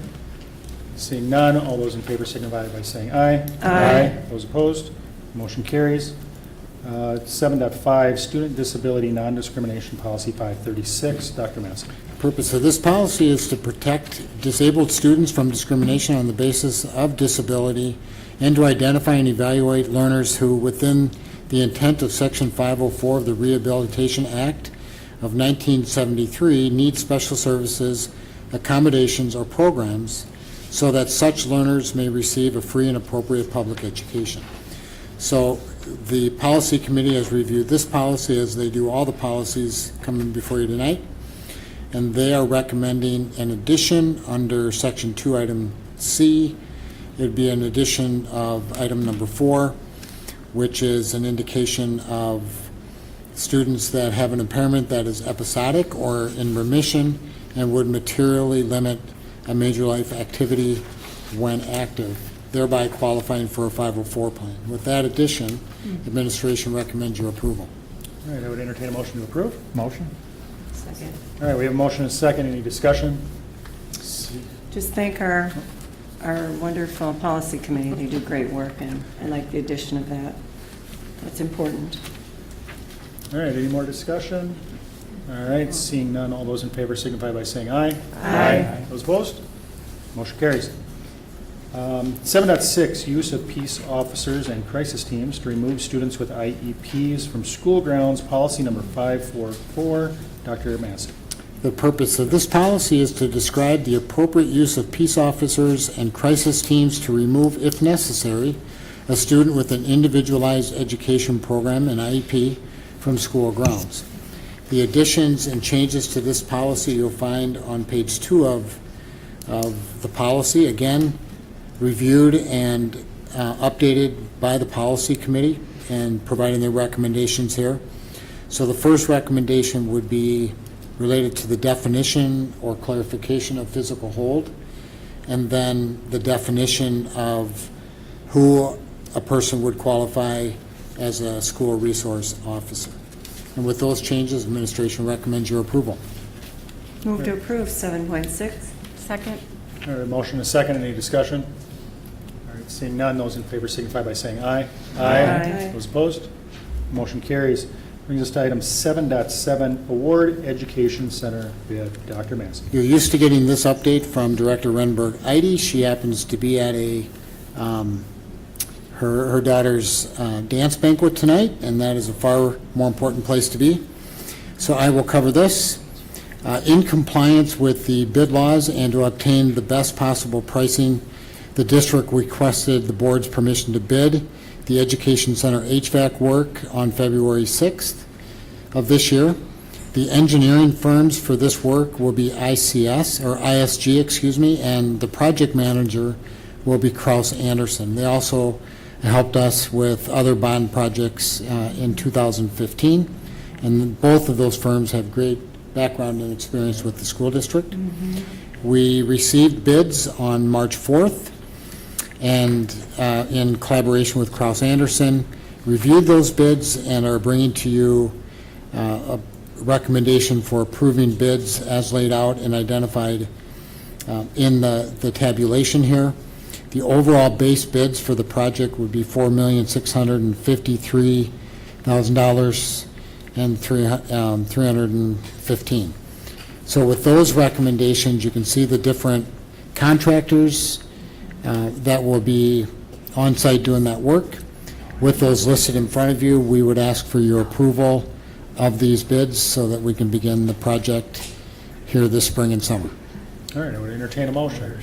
Move to approve? Second. Second. All right, we have a motion and a second. Any discussion on this? So, I have a Member question, Tyson, Member yes. Chair, to Superintendent Massey. Is this the last project of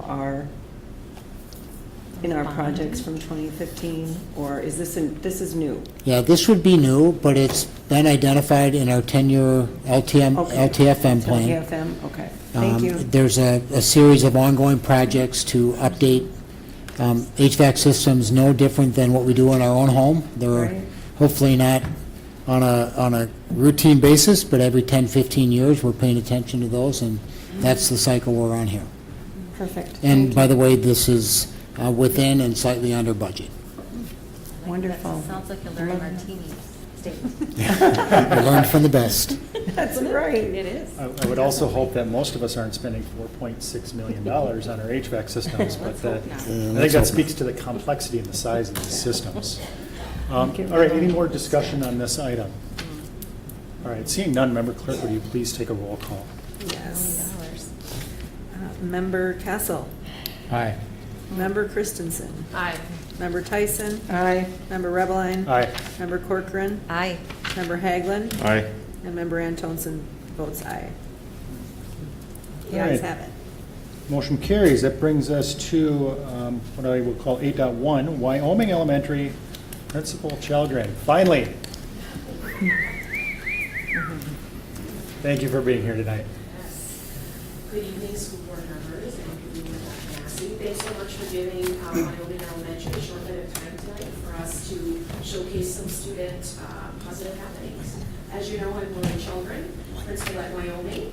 I'm Amy Bissett, and I am academic support specialist at Wyoming. And we are here to showcase our reading program called Reading Corps. So our goals for tonight, we want to showcase how Reading Corps at Wyoming has positively impacted student growth in the area of literacy. For those of you that aren't familiar with Reading Corps, we're going to talk a little bit about what it is, how it works, what it looks like, how much it costs, and showcase some student data. All right, Reading Corps comes to us, and I believe all the elementaries in the district have it, through a federal program with AmeriCorps. So it provides the training for the literacy tutors. Everything is evidence-based, so all the things we're talking about with letters and all the things we're talking about with, are they doing it with fidelity, and are they matching the right intervention to the right students? It is all there. So it's a lot of research, actually a lot of it came from the U.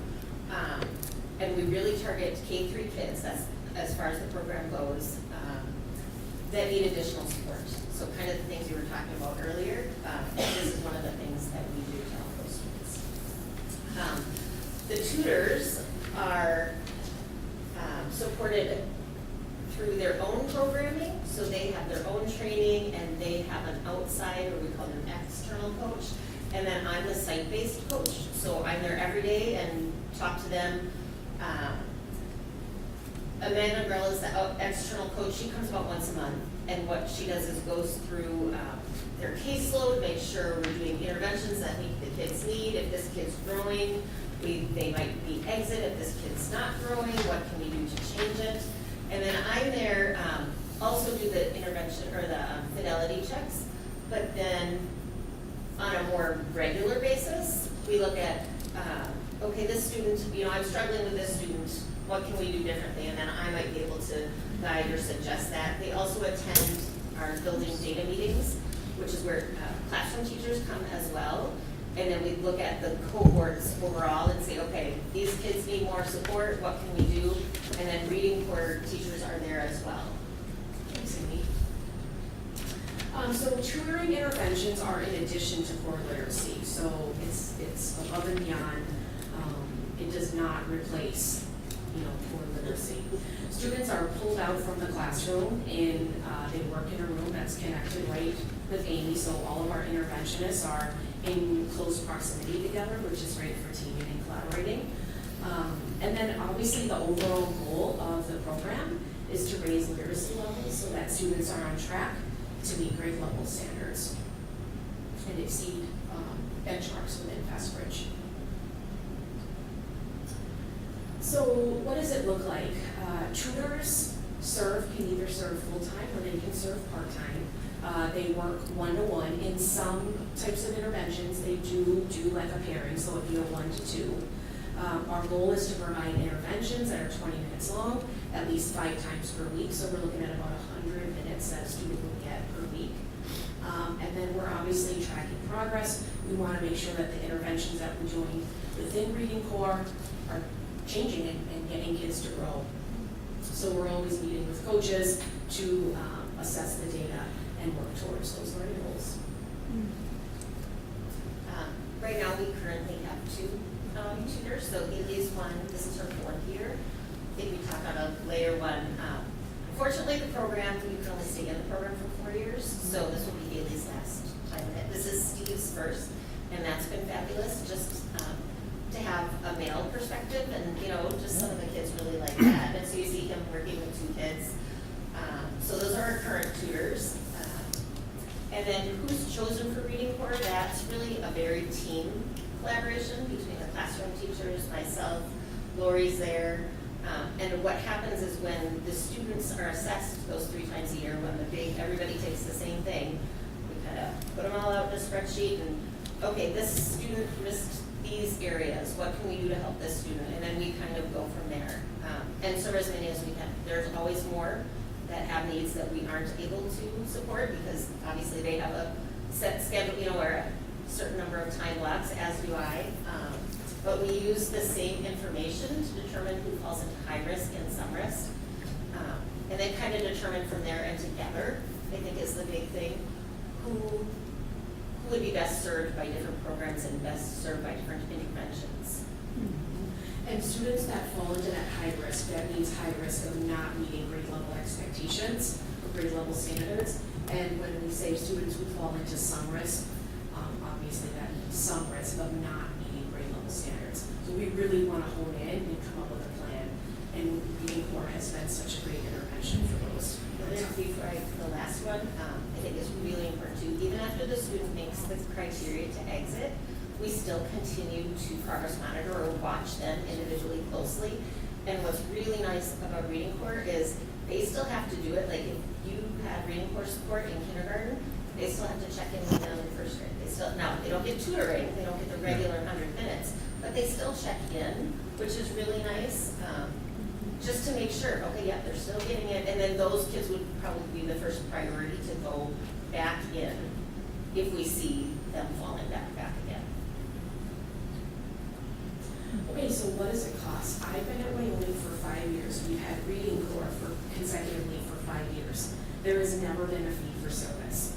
But what we do is we provide the tutors with a laptop, we provide the tutors with a working space, and then obviously we provide our time with the coaching, helping the analyzing the data, conducting the fidelity checks, and attending the meetings that Amy does with Reading Core and within our data meetings.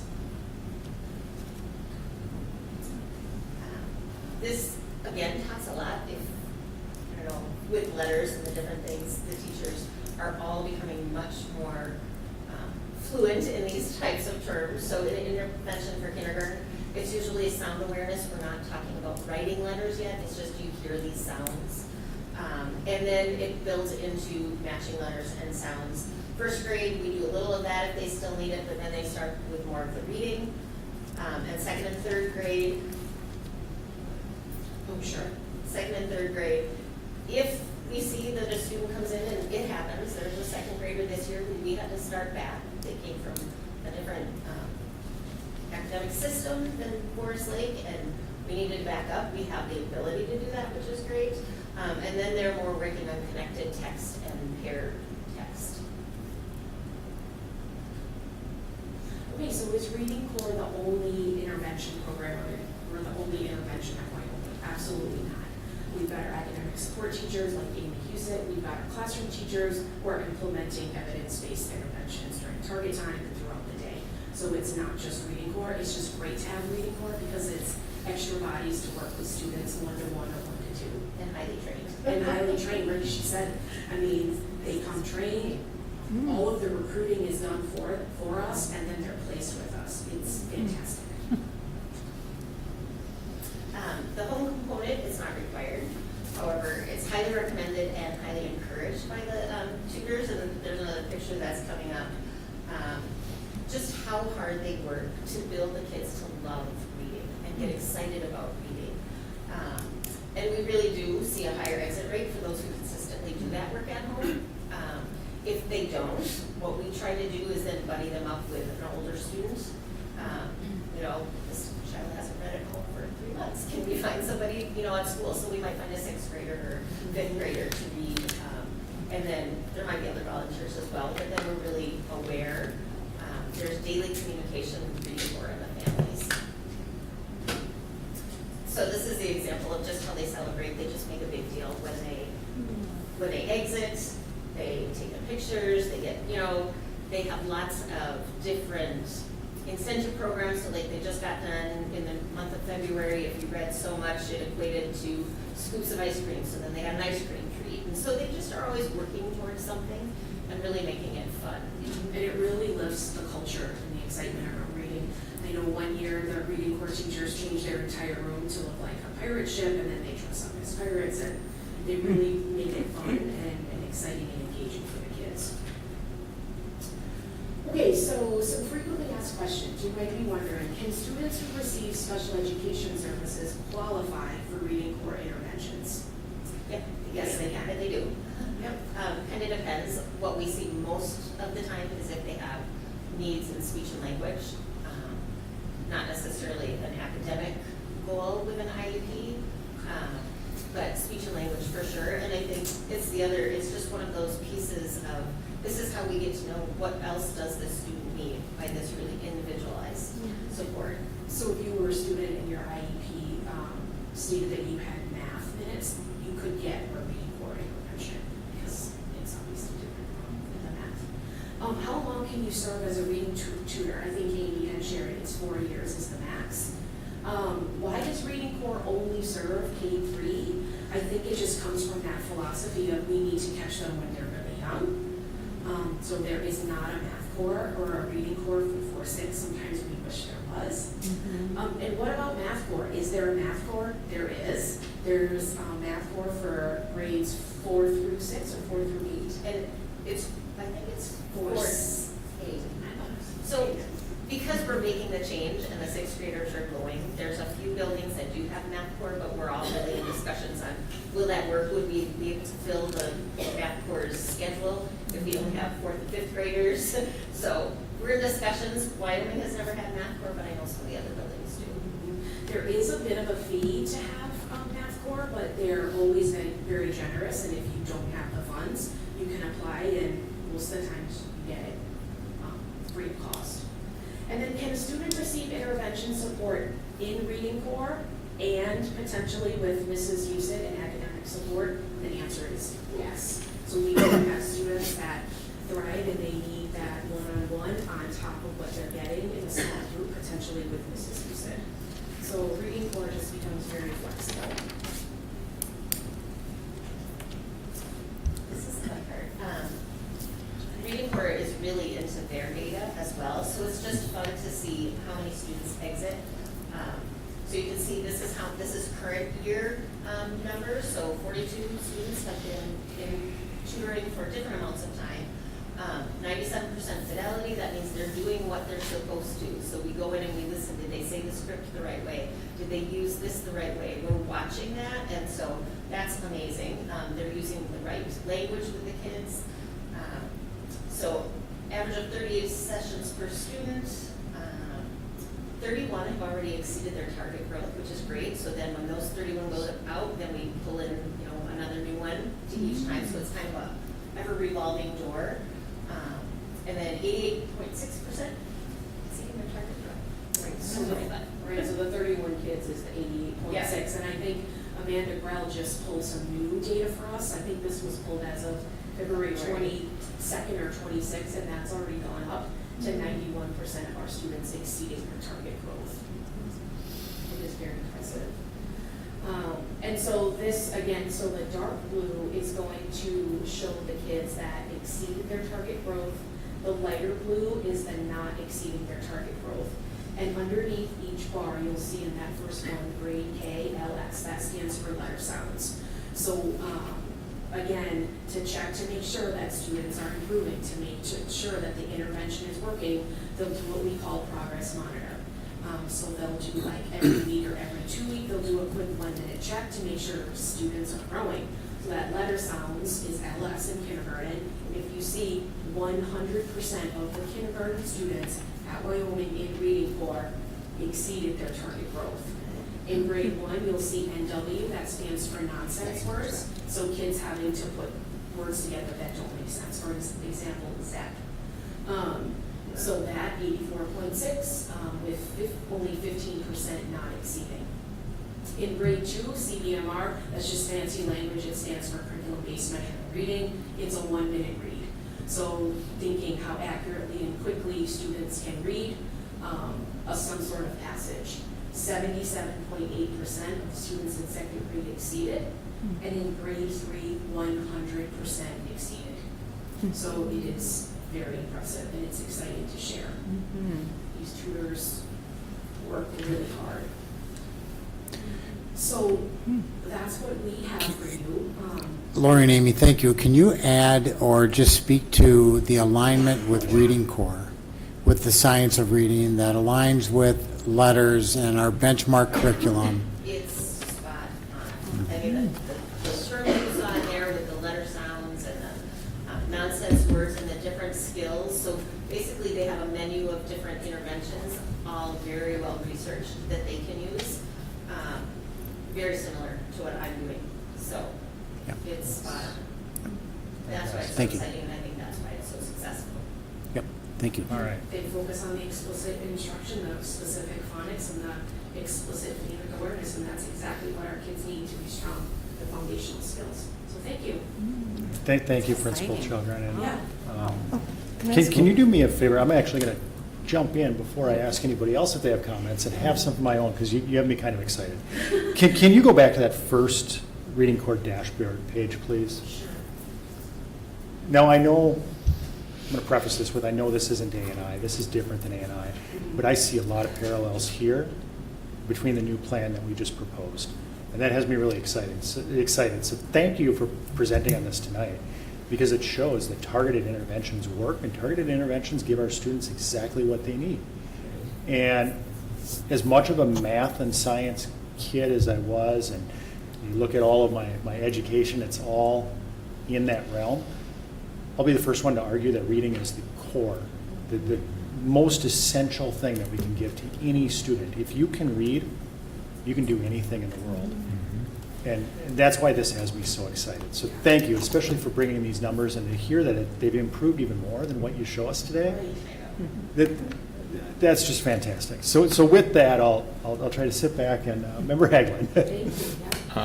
So one question might be for administration, the other for you, Principal Chalgren, or you, Mr. Uset. But first of all, I want to say I really appreciate the program, because K3, you're learning to read, so that beyond you can read to learn, right? My first question is about the 4 tutors. What happens to those tutors after that 4 years up? Do they move into a different spot in the system, or what Yeah, happens they're there? actually employed by Reading Corps, so they're not our employees. Okay. They'll go back into the Reading Corps system. I don't know what happens to them at that point. But I suspect. Couple left and she Yeah. went higher up into Reading Corps, so she's like a regional person. Okay. So she Yeah. So that's the part I was confused. I didn't know if they were our own No, internal they're tutors. employed by or- Reading Corps, and they circle back into maybe another position, or they take our nudging and get their reading or their teaching certification, and then we'll beg them to come and work for us, those kind of things. But, yeah. And I think with Joyce in particular, she did take a year off and then was able to come back a little bit, but 4 years is kind of their term. Okay, and then my follow-up question was, once the students graduate out of the Sure. program, for lack of a better term, what kind of a follow-up do you do to make sure that they don't regress, or that they're keeping up and don't need an additional intervention, and that this program laid the base down so that they were able to stay on track and stay successful? So that's where if they begin in kindergarten and they exited, they stay on the caseload for monitoring. So they don't get monitored nearly as often, but they still monthly get monitored by a tutor. So they might have third graders who haven't had reading course since first grade, but they're getting monitored, and so we watch them to make sure that they're still succeeding. But beyond third grade, though, is that, Fourth grade, I mean, even, all the way through elementary school, if they start to, let's say that they're doing really well in the tutoring program because they're engaged and they have somebody helping along, but once they're in 4th, 5th, 6th grade, they fall off. Yeah. Hate to say that fall off the wagon, for lack of a better term, but are they're, not having that support anymore, so they stop reading, they could still, fall behind or not keep up. Is there anything that monitors those students? Yeah, so part of our MTSS program would be our data meetings. So someone who finished or graduated in 3rd grade, when they go into 4th grade, we're always making sure that the students are still being looked at. All of our seasonal data, all of our progress monitoring data, the CBMR stuff that we looked at, we're always analyzing. This student was in it for the entire, 3rd grade year. We know, we can track and look to see who had reading for or who was with Amy through the years, so that when we move up, we're like, this is a student that we need to watch. We're super proud. We've seen, slow growth, or we've seen continued growth. We are always monitoring at our data meetings. Good, thank you. Yeah, good question. jump in there too. So my position, I actually can work with all the students, so I can work K-6. So if it was a 4th grade student and we're still a little bit concerned, those are the kids that, 4th, 5th, and 6th, that I would tend to work with. Okay, thank you. Oh, thank you. Member Castle?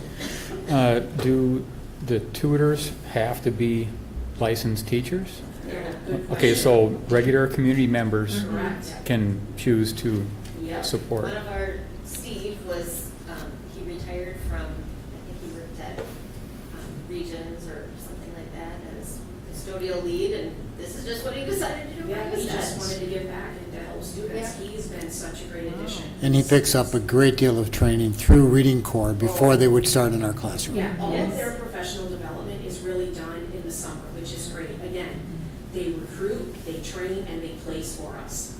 And they just get the ongoing coach support right there on site, and then they get their external coach with Amanda, and they are impressive people. This program is taking place in every one of our elementary I schools. think Everyone. Our Question. elementaries have, oh, we didn't mean to cut you off. No, I was I gonna ask think that with question. just the exception of Forest Lake Elementary, because It's not. Right. Oh, so the other schools all That's have terrific, those. yeah. Oh, I guess I didn't know That's that. wonderful. Interesting. Member Christensen? Well, I was just going to say to Member Castle's point and some of the other questions people had, Scandy has Reading Corps too, and like you said, they recruit. I've had some friends that have done it, and there's training in the summer. At that time, they had to go up to St. Cloud and do some different day training. But I think that depending on your age, you can get some money to maybe pay back your school loans or something. And if you're a certain age, you can put money toward your own children's education, because the pay at Reading Corps is not great. It's like a it's a stipend. a stipend, Yeah. yeah. But, there's other ways they're trying to get around that by helping with student loans or helping your own student through college. But, and they seem to stay. There does not seem to be a lot of, knock on wood, a lot of turnover of Reading Corps. It doesn't seem like at Scandia. I mean, there's just been this, they stay there, which is amazing when you think about that, because, you know, and the, you know, you see the little kids like practically skipping down the hallway, they're like so excited.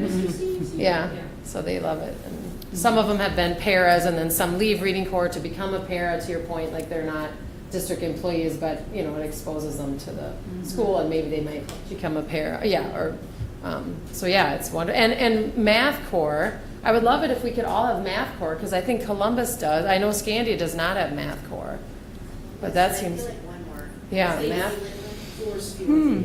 Yeah, I think math corps would be wonderful, because I mean, just seeing all the progress. Of Linwood, these corps, Forest View, yeah, good, oh, good, yeah, math corps is great, yeah.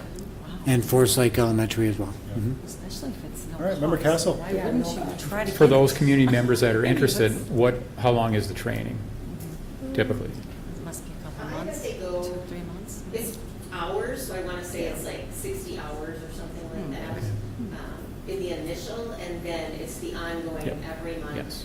I watch them twice a month, their external coach helps them once a month, so it's kind of the ongoing, continuing, that helps too. Member Tyson? Well, Amy, you are a gift in academic support. Thank you for all you do.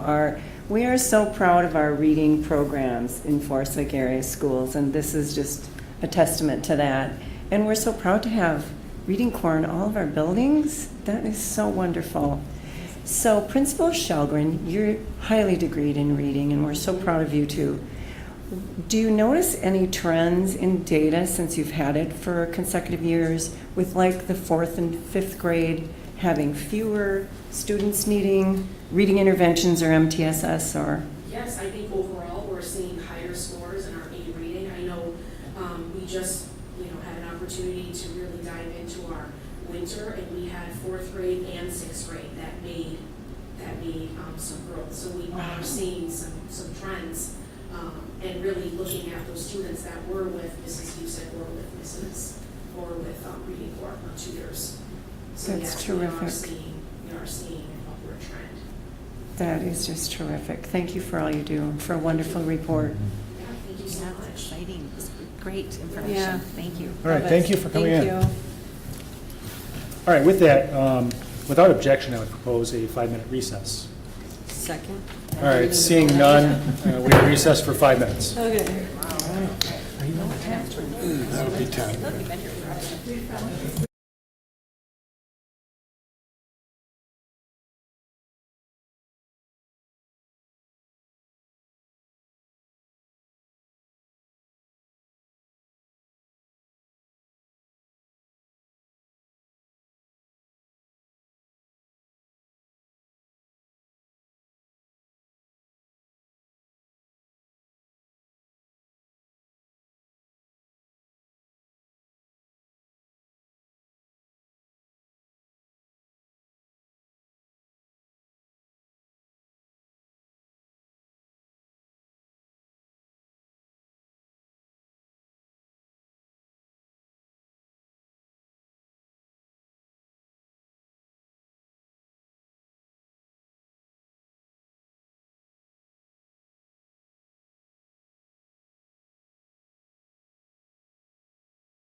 All right, we are in positive happenings No. next. I don't remember who is. I think one of these guys is. I'd like to Yeah, I see think so. I was going through some of the bills, and we're paying 4 companies. Oh, okay, Twin Cities Transportation, they transport like maybe 4 kids, because they drive with the minivan. Something happened to them. Well, there's various. No, I told him I was No, holding 5 minutes, so I just. All right. Whatever. So that would be 5 means ready. 10. The ones that are coming in. They have one at 5. 4. We're also paying. Headache?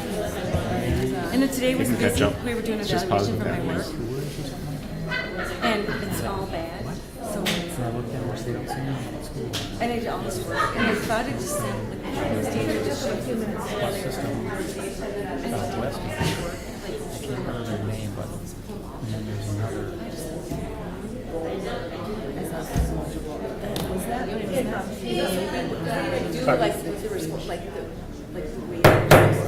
All right, I now call the Thursday, March 13th regular school board meeting back in order. Member Antonsen, will you please take the roll call of attendance? Sure. Okay, Member Antonsen is here. Member Castle? Here? Member Christensen? Here. Member Tyson? I'll come back to her. Member Rebbeline? Here. Member Corcoran? Here. Member Haglund? Here. All right, we have a quorum present. That brings us to positive happenings. Does anybody have anything for positive happenings this evening? All right, Member Christensen, let the record show that Member Tyson has joined us. Oh, sorry. I would just like to say that several of us, most of us, were at the Black History Month celebration, which was really wonderful and a lot of fun. The students did a lot of good work in that they had a variety of different things they did and kind of a trivia game, which was really fun. Member Corcoran, Member Rebbeline, Member Antonsen, Member Castle, Member Tyson, and myself were there, not sitting together, of course. That'd be a quorum, but we were all there, and they did a great job. The students did a great job. And also, I wanted to mention that February was I Love to Read Month in the elementary schools, and I know quite a few of the elementary schools did a readathon fundraiser by their PTO, and so that was really fun for a lot of the kids. There was a really nice article in the Forest Lake Times about the EMT students, maybe just a couple weeks ago, and then another front page story about another employee of ours, Molly Nemec, who is a counselor at one of our elementary schools. STEP program. STEP program, thank you. And the good work she does around fostering animals. And so anyway, there's been some good press lately, so that concludes my report. Thank you. All right, thank you. Anybody else have anything for positive happenings? All right, seeing none, we'll move to item 9.1. We have a first reading this evening on travel expense reimbursement policy number 302. Dr. Massey. This policy is related to the school board reimbursement of employees for expenses incurred in authorized travel where such travel is deemed to be of value to the school district. Policy committee's taken their first review of this and are recommending the changes that you'll see there related to the class or airfare class that they would have permission to register under. That would be related to a check bag, and then an item related to the daily per diem. All right, this being a first reading there, we have no action, which brings us to 9.2. This is also a first reading, emergency closing of schools and activities cancellation policy number 608. Dr. Massey. Now, this is related to the time frame of cancellation of planned after-school activities when school is closed due to inclement weather. And there's some, I think, really helpful updates here. Previously, if school were to be canceled, everything would be canceled, including after-school activities. And as you know, a snowstorm that ends at 10 or 11 a.m. and it warms up a bit and the roads are perfectly clear, and you were still canceling evening activities or games or athletic events. So providing a mechanism through which the superintendent could make a determination based on the weather conditions, road conditions, during after-school activity times, permitting after-school activities while still canceling school during the day. That would be the change recommended here. All right, that brings us to what I'm gonna bundle here, 9.3 through 9.6, our workshop of the new 1200 series policy. Starts off with policy 1207, public hearings, proposed policy. I'll actually start with our Director of Human Resources, Donna Friedman's comments on this one. 1207, as she notes, appears to mirror MSBA model policy 207. That is by design. We do not have this policy at the moment. There's no requirement by state law that we do. It does closely align with the MSBA model. She does, I know this document was sent out to all board members, so I think you can see her comments I'm looking at here. She does make one suggestion that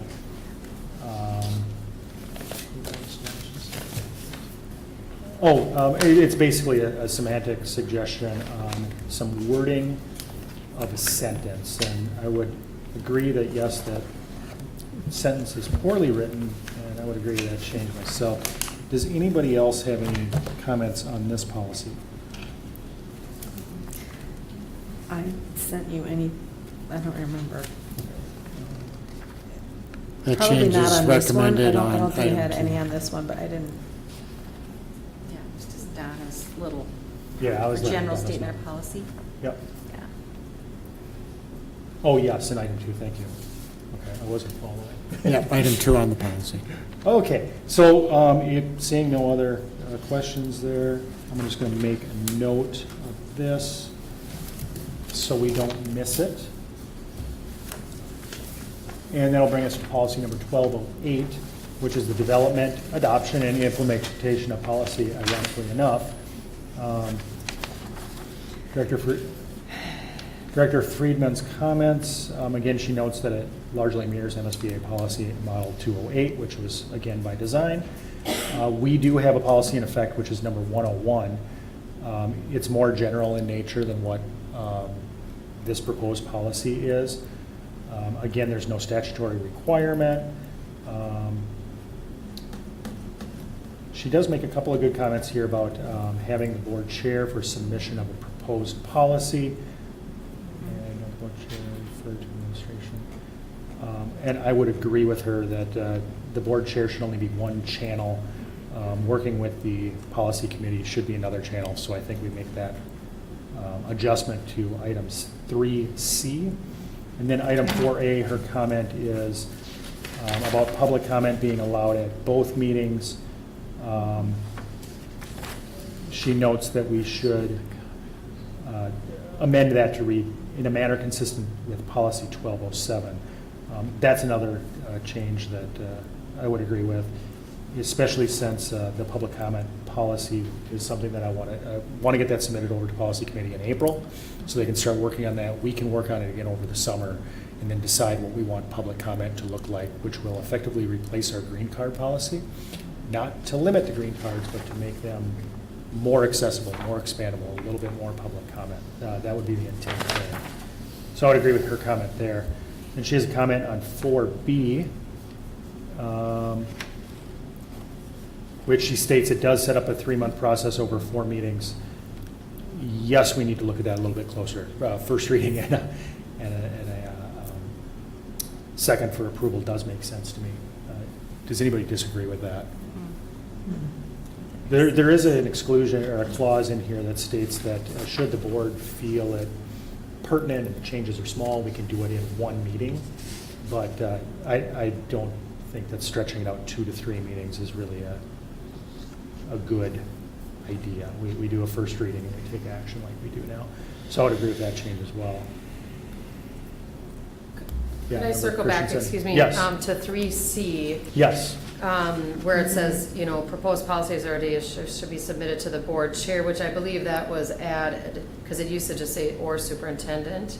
And that is in Director Freeman's changes. Are you agreeing with that, did you say? Yes, I'm agreeing with that Okay, change, excuse me, yeah. I didn't hear much. Okay.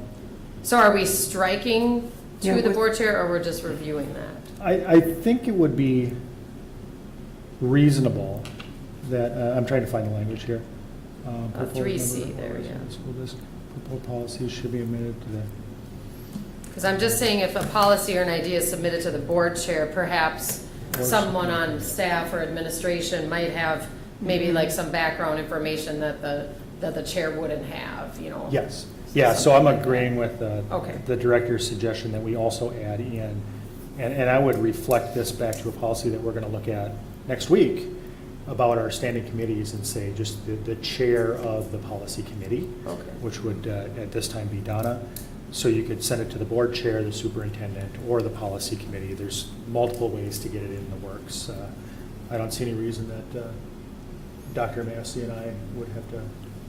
Yeah, I think ultimately the intent there would be to get that, any recommendation for policy updates or new policies be directed to admin, so that we make sure that it goes through the proper review process before it comes back to the board. Yeah, so I would agree with making a change there to make that a little bit more accessible.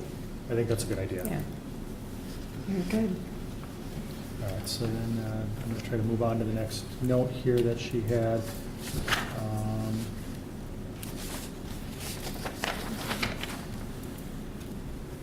Oh, 4C yeah. admits, she has it stricken now. I was pretty sure that stayed in there. Emergency. It's still, It's the emergency, mode. right.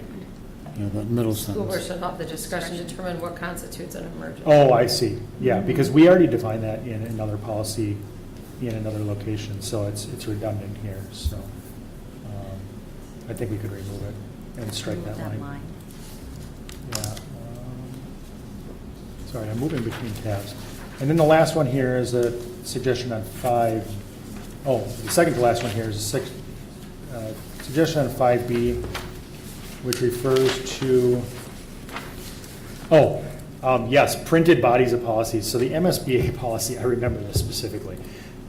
The MSBA policy actually, the recommended policy requires that every school have every policy printed and available as a hard copy for everybody, and that every board member be given a printed policy. And I'm like,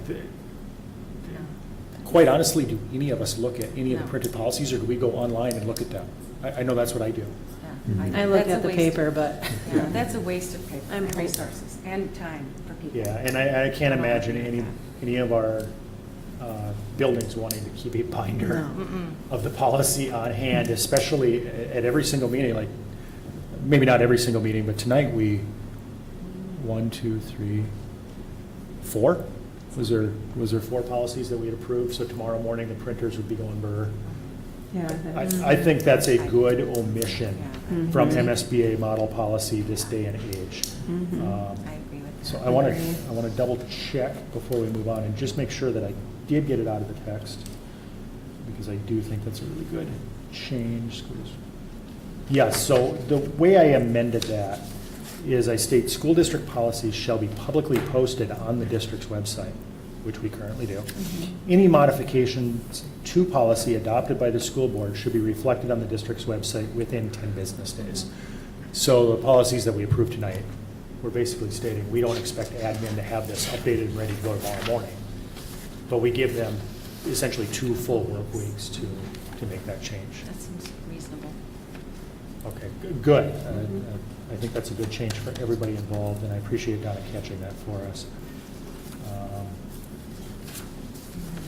Omits the 3 specific, let me look at 4D. Annual review.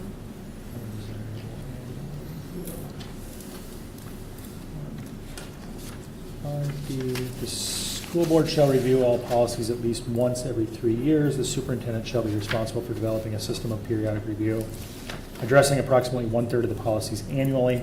In addition, the school board shall annually review policies as necessary to adhere with legislative requirements. Let me go back to her comments quick. Her comments stating omits the 3 specific annual review policies in favor of a more desirable annual review as needed statements. So I think she's liking that change. Okay, I just got a nod. Any other questions, comments on 1208? Looking through that. Okay. We're going to move quickly to 1209 then. School board member code of ethics.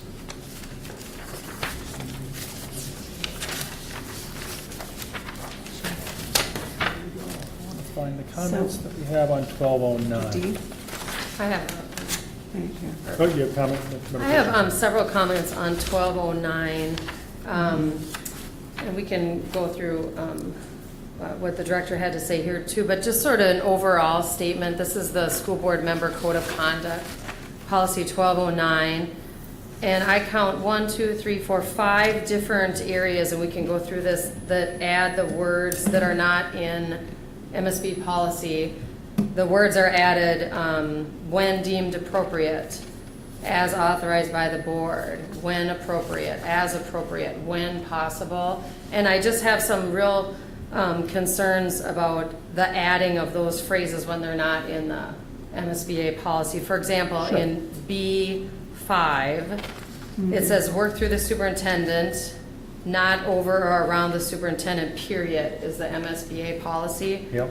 And this is an addition, work through the superintendent, not over or around the superintendent when deemed appropriate. And I'm just wondering what circumstances we might be foreseeing where a member would work over or around the superintendent. Like why were the words when deemed appropriate added? That seems like we're sort of adding a gray area Yeah. where it doesn't need Yeah, well- to be.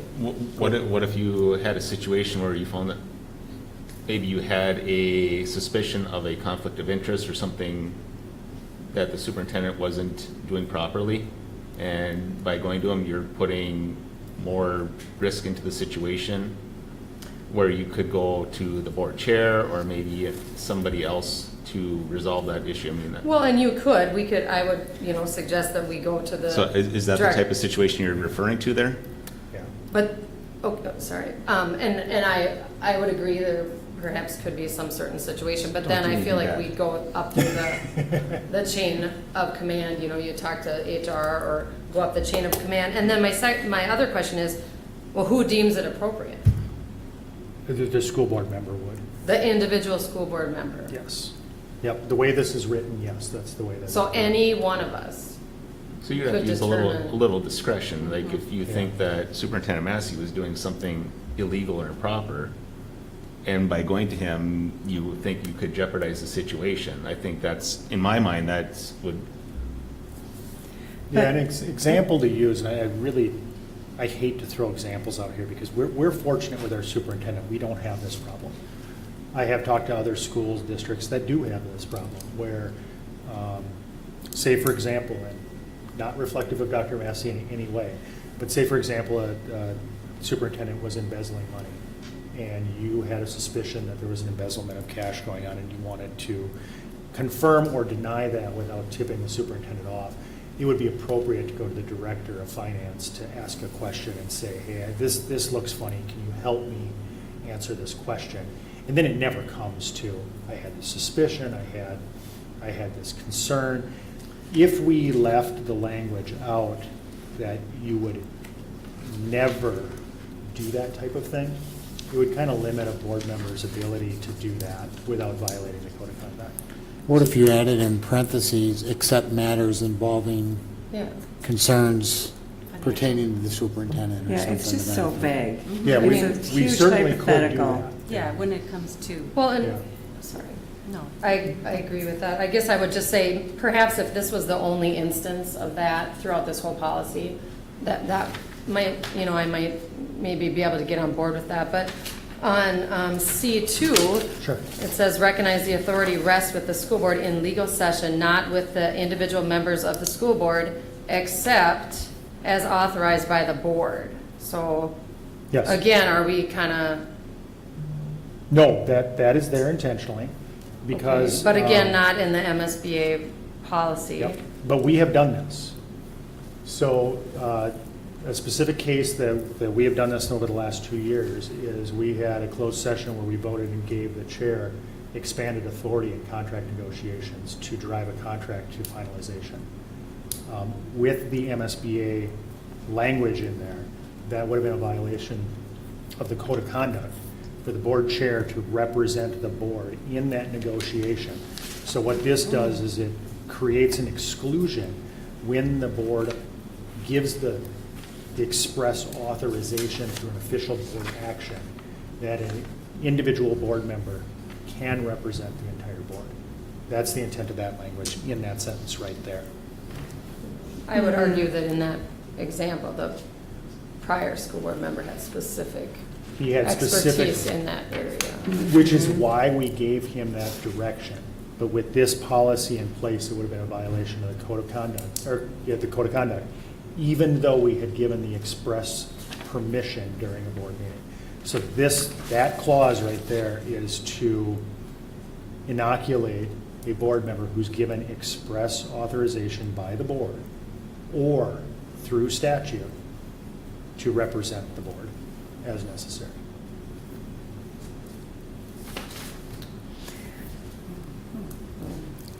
So perhaps the when deemed appropriate could be changed to unless That's there- not a when deemed unless, appropriate. no, it's not on this one, but the previous, so unless a conflict of interest exists.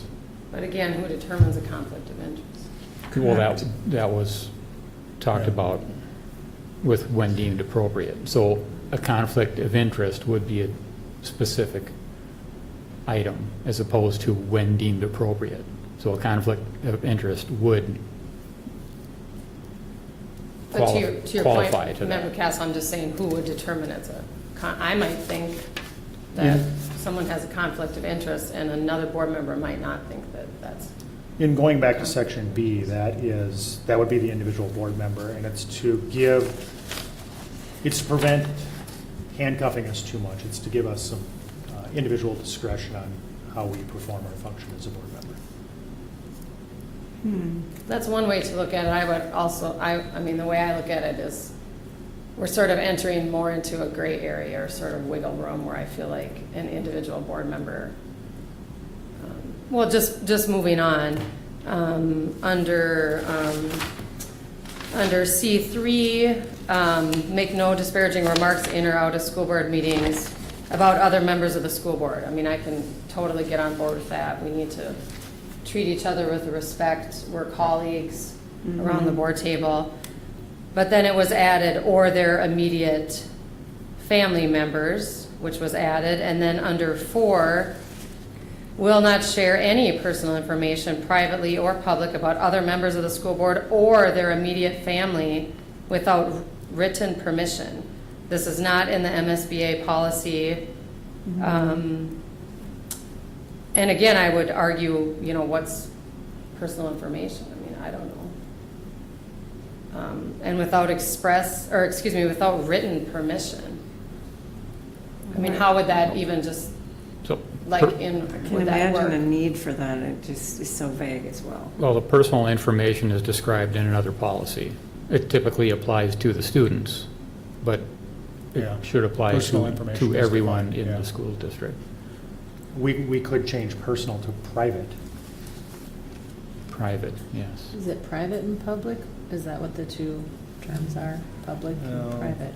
I think you're right. It's directory in schools. You have directory, you have private, there's a couple of different data classifications. But maybe, Member Chair, you could just speak to why this one was added. I mean, Yeah, this so is if we not. look What was at- the rationale? If we look at PII is typically talked about as personal identifiable information, though. Yes, correct. Names, addresses, phone numbers. Yep, which is defined in another board policy. Right.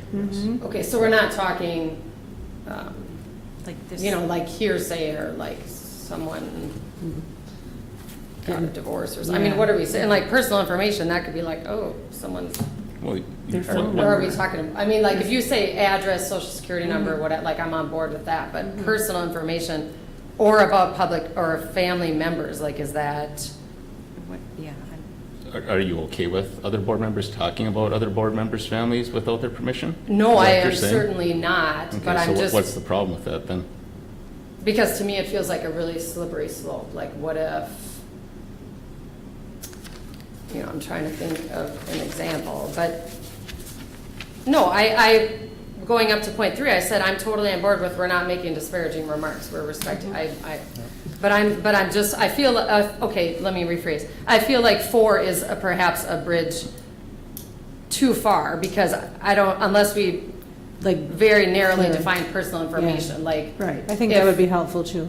Yeah, like, A little more clear. you know, I'm not sure what we should be saying. Like address, phone number, I don't know. Where do they go to school?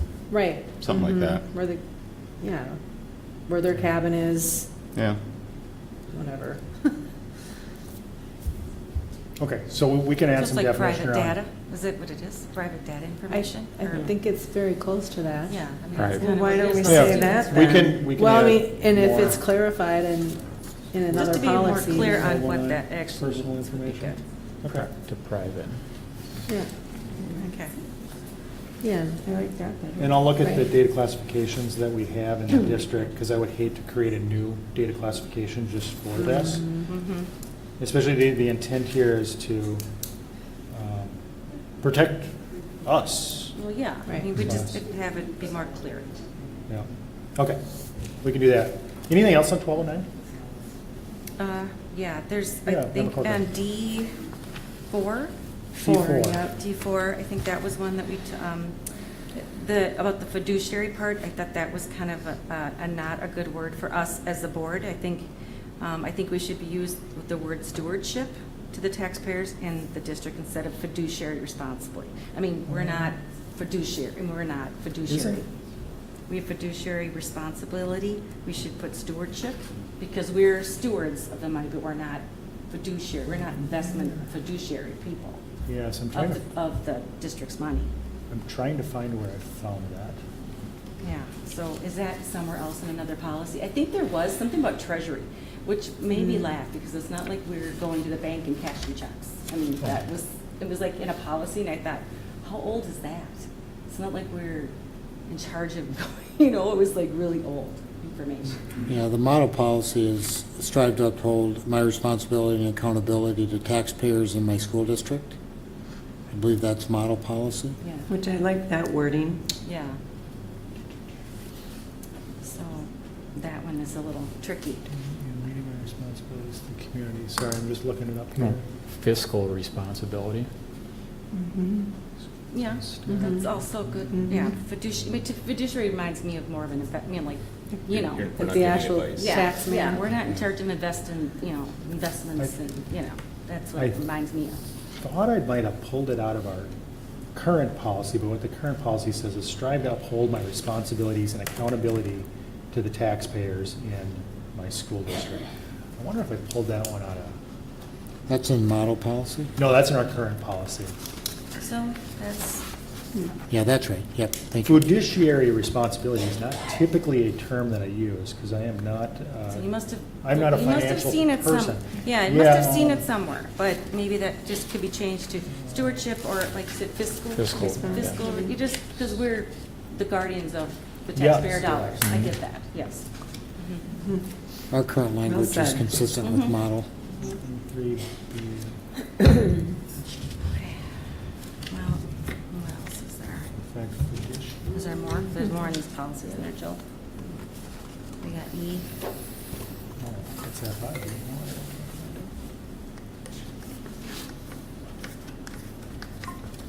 Yeah, I honestly, at this point, I do not recall where I found that, but we can certainly change that Wordsmith that a little to bit. be more in line with what our current policy reads. Okay. Because I think the meaning is still there. Okay, Yeah. sounds good. Okay. Anything else in 1209? I had just There was one more. What about more about? on E9, again, just that when appropriate. So refer complaints to the proper administrative officer, insist they be presented in writing to the whole school board. Referring to a chain of command when appropriate. And then 10, present any criticisms of employees to the superintendent as appropriate. I don't know, again, I'm just feeling like adding of those words when Yeah. they're not in the other policies. Now that I can speak to. So present any criticisms of employees to the superintendent. I threw in as appropriate because I feel, at least as a board member, I hear a lot of stories. I hear a lot of tall tales. I can't confirm or deny them. If I called Dr. Massey every time somebody told me that something happened in the building or such and such a teacher did this or that, I'd be talking to him 6 hours a day. And he doesn't want to hear that, especially when most of the stories that I hear, they're not corroborated. They don't fit the individual. They don't fit the story. It doesn't make sense.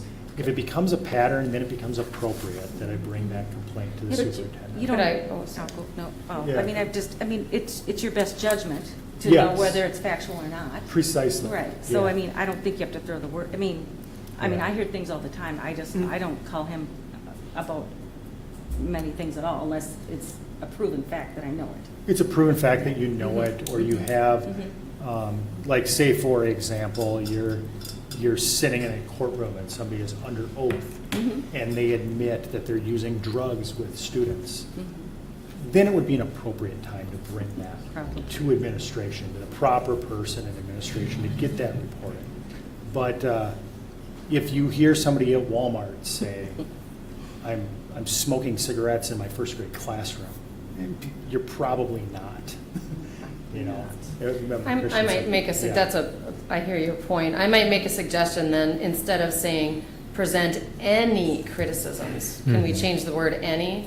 Can we take out as appropriate and change the word any, present Just criticisms? major or Credible? found credible, thank you, Credible. that's the word, Yeah. thank you. Good word. Present credible criticisms of employees to the superintendent, period. Period, Oh, yes. sorry. What do you think, Donna? Director. Material. Thank Material. you. Oh, thank you. Oh, thank you. Even better. That's why you're Yes, here. that's why it's always nice to have a lawyer in the room. And then just take Because out as- material is a Yeah, legal we don't like that statement. word. There's a lot of those. I don't mean it so much as a legal Instead, statement. But otherwise, it could be. any- Please join us. material, And then. So much as a legal definition. where was it? But what gives me concern about credible is. Yeah. That's just. We had no way of Subjective. knowing. Yeah. That's Oh, yeah. on the surface, Material. until I spent probably a few weeks delving into a whole bunch of stuff, whether it's credible or not. So, but if it's material, like, yeah, you know. There's some things, data, yeah, it's yep. like, you know, okay, stop that. And other things, it's like, we got trouble here. So it's more like, is this a thing that, if true, would be of concern and we should respond to? Thank you. Mr. Chair, and Donna, let me ask hypothetical here. Let's say that I have a potential legal situation that I think is putting a child in harm or something, just for instance. And instead of asking the superintendent if I should talk to her, if I can come talk to you, and I'm going to be in the building anyway, if it's as appropriate, I can just come talk to you about it. You can certainly come talk to me. I'm, you know, like. So I think that's what that language does, is And before you get there, if the report is about the superintendent, there's a specific thing within our current 425, the harassment and violence policy. It talks about what happens if you do, what happens if the report is about the superintendent or about me or the human rights people or about the other human rights. I'm just saying, if a situation arises and I know something about a student or a family and I don't have the time or the superintendent isn't available, but it's important, that as appropriate gives me the ability to go straight to Donna. Well, point number 9 does too. Yeah. We refer, and I change that to refer material complaints to the proper administrative officer. Yeah. That I works. think the superintendent covers it, because we can certainly talk to the superintendent's direct report, because we're gonna, as part of our job duties, make sure that he's informed. Correct. But if Yeah. he's out of town and cannot be reached, you should probably come talk to one of us, as opposed to wait for 2 weeks, or it wouldn't be that long, you see what I mean? Yeah, and then that's exactly why I put the little bit of extra language in this policy, is I want us to be able to do that while still working within our code of conduct that we're agreeing to. I would say, I would encourage you to build some degree of specificity around what we're talking about here, so it's not just kind of a, hey, You I'm just- gonna go solve this by myself. Correct. Gives you too much Might leeway. not be advisable for you. Yeah. Right. And I don't think. It's not our job. I know that those of us at the table, I don't think any of us want to do that. Member Castle? So wouldn't the building principal be the first one to go to? I would, First, for a particular employee at that building? it's probably more relevant at a higher level, district administrative level, if it's regarding conduct of an employee. I would take it beyond the building principal. And maybe superintendent or designee. So a designee in HR is going to be Donna for sure. And maybe that's a way to provide the specificity you need. That Or administrative designee. Sure. I mean, yeah, I think it says the same. Yeah. Yeah, I think that makes sense. Member Yeah. Christensen?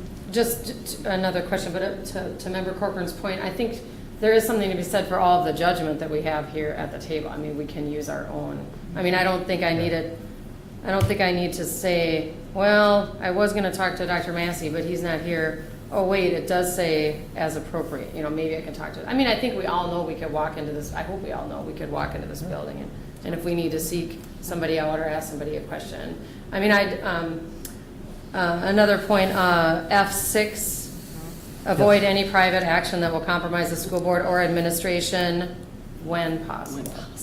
And I mean, when are we thinking that it's okay to compromise the board or the administration? Yeah, I'm there's just that one, I know, counterintuitive. that's a doozy. I know, I'm just reading that one too. Just, what do you do about that one? Yeah, this is a public meeting, right?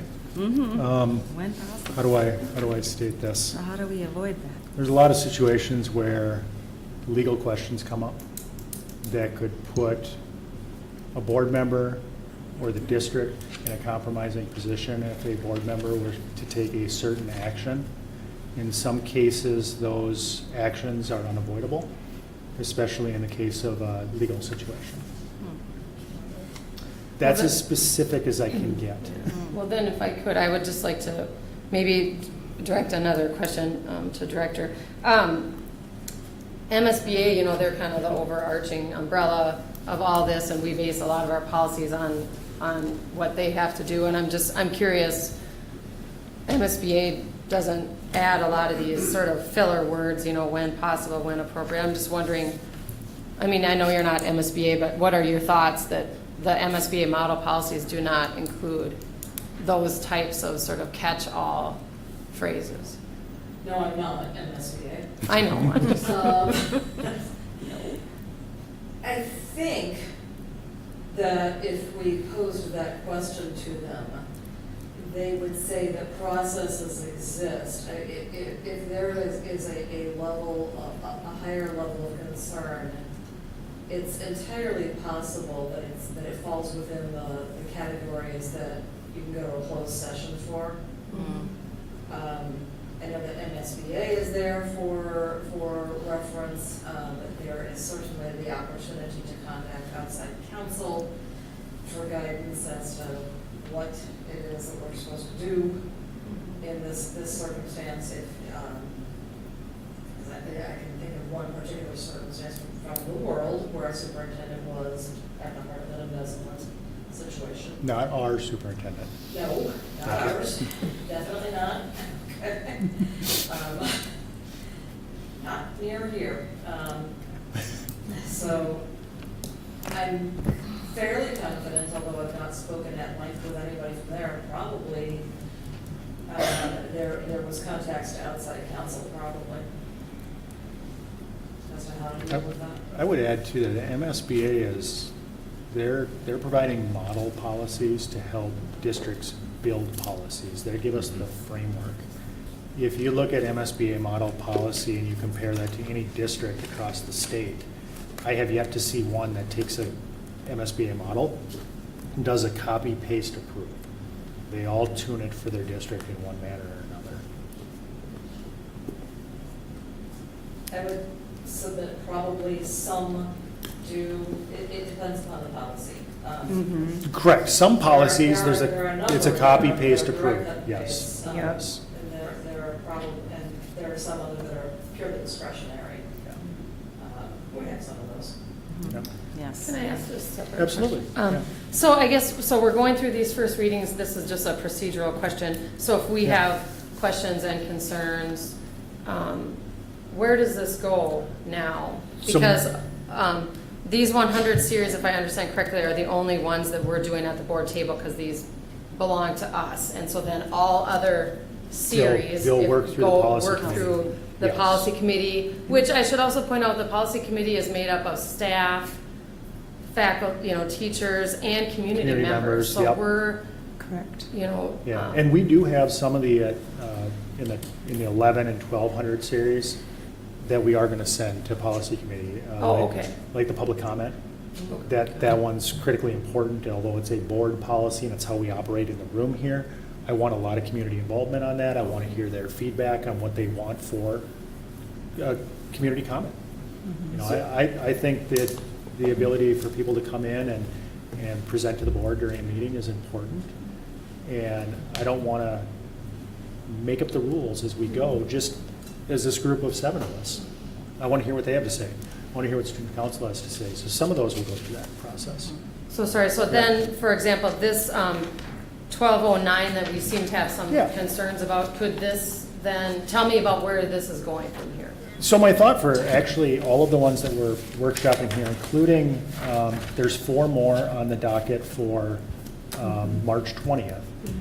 We'll go through those. I'm taking all of this feedback, aggregating it, making changes to every one of the policies we talked about based on our discussion here. And then my intention was to bring it back to the board for a first reading and do the exact same thing that I just did with these 4 policies, where I send you a read-only share, because we don't want to have a continuing meeting. I send you a read-only share of each of the policies. You can send me direct feedback on, we need to tweak this, we need to tweak that. Get that involved for the first reading. Have the first reading. And then when it comes back for approval, if there's still things that we want to discuss, we can talk about it through the amendment process. Okay, so this is still kind of early, sort of in the process, you're feeling? Yeah, I think even if we push this as quickly as humanly possible, we're talking about, it would be ready for a first reading in April. We could maybe do an approval in mid-April, but we're probably talking early May before we would sit down and approve this. And my proposal for approval would be that we do it in whole. We rescind all the existing policies that we're replacing based on that policy matrix that's been included in previous meetings. We replace them with these policies that we have in place, with the exception of policy 103B, I believe. 103B is one of our reimbursement policies. MSBA puts board member reimbursement under staff member, or staff reimbursement. So I would say we just kind of keep 103B, let it bake until we get to the, is it 412 or it's 400 something. And once we get to that, we'll write in the board member reimbursement policy into that policy, follow the MSBA model, and then rescind 103B. So that's kind of my high level thought on how we'll work through this, but it's not my decision, it's our decision, So this is kind of like a pre-first reading. Yeah, this is a workshop So it's more of a of, workshop. let's talk about what we like, what we Yeah, don't like. that's We're good. not I taking like that. action on things. So then another question, so like, let's just say that I'm concerned about these words, when deemed appropriate, when Yeah. possible.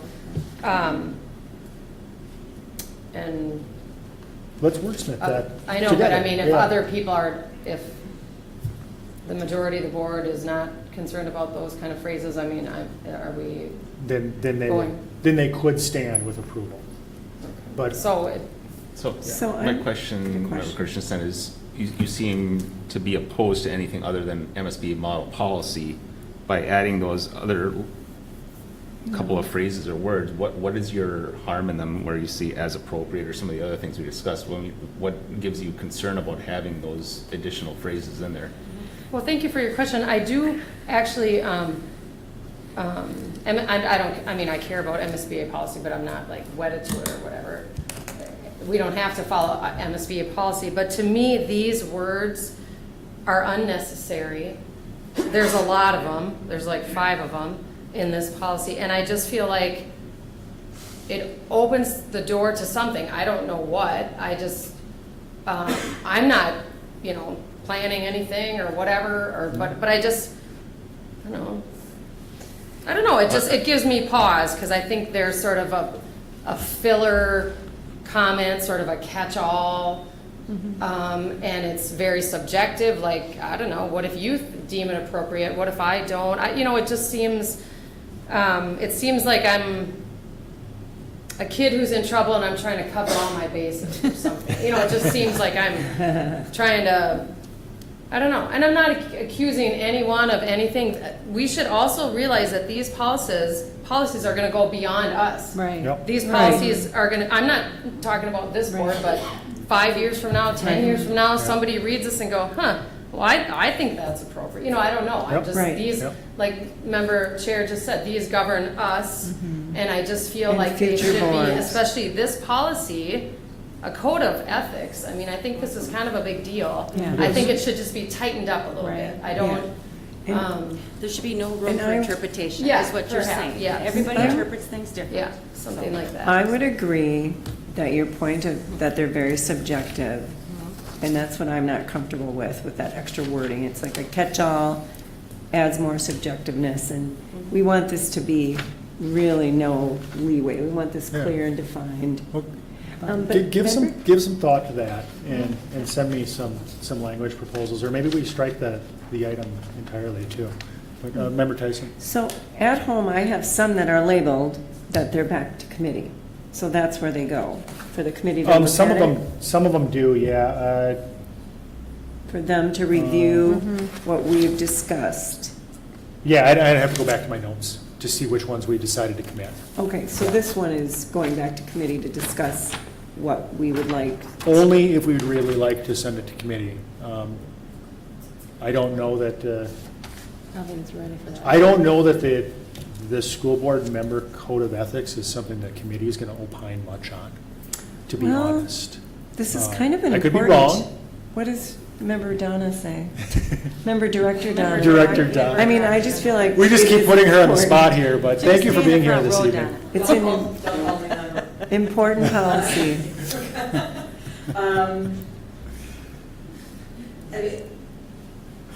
I don't see it, I don't see this one as committee. Maybe if you wanted to kick it around just for thoughts and whatnot, if you wanted to use the people in the committee just for things that they can think of, yes, but this is almost like the definition of. Hands off, right? Yeah, well, it's our Yeah. policy. Yeah, this board should make the determination on the code of ethics, not a Thanks, community. Donna. Right, thank you. Mr. Chair, if I can Yeah, suggest so it. we'll bring- Absolutely. You've got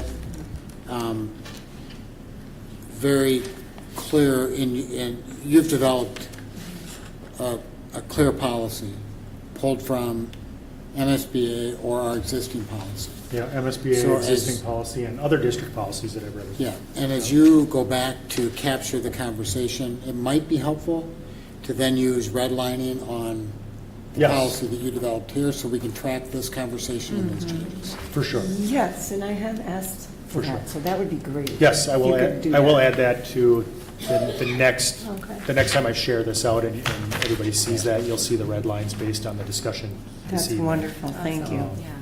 The one thing that I cannot do, though, is I can't give comment or edit access to other board members because we don't want to have a continuing No. meeting and violate OML. Yeah.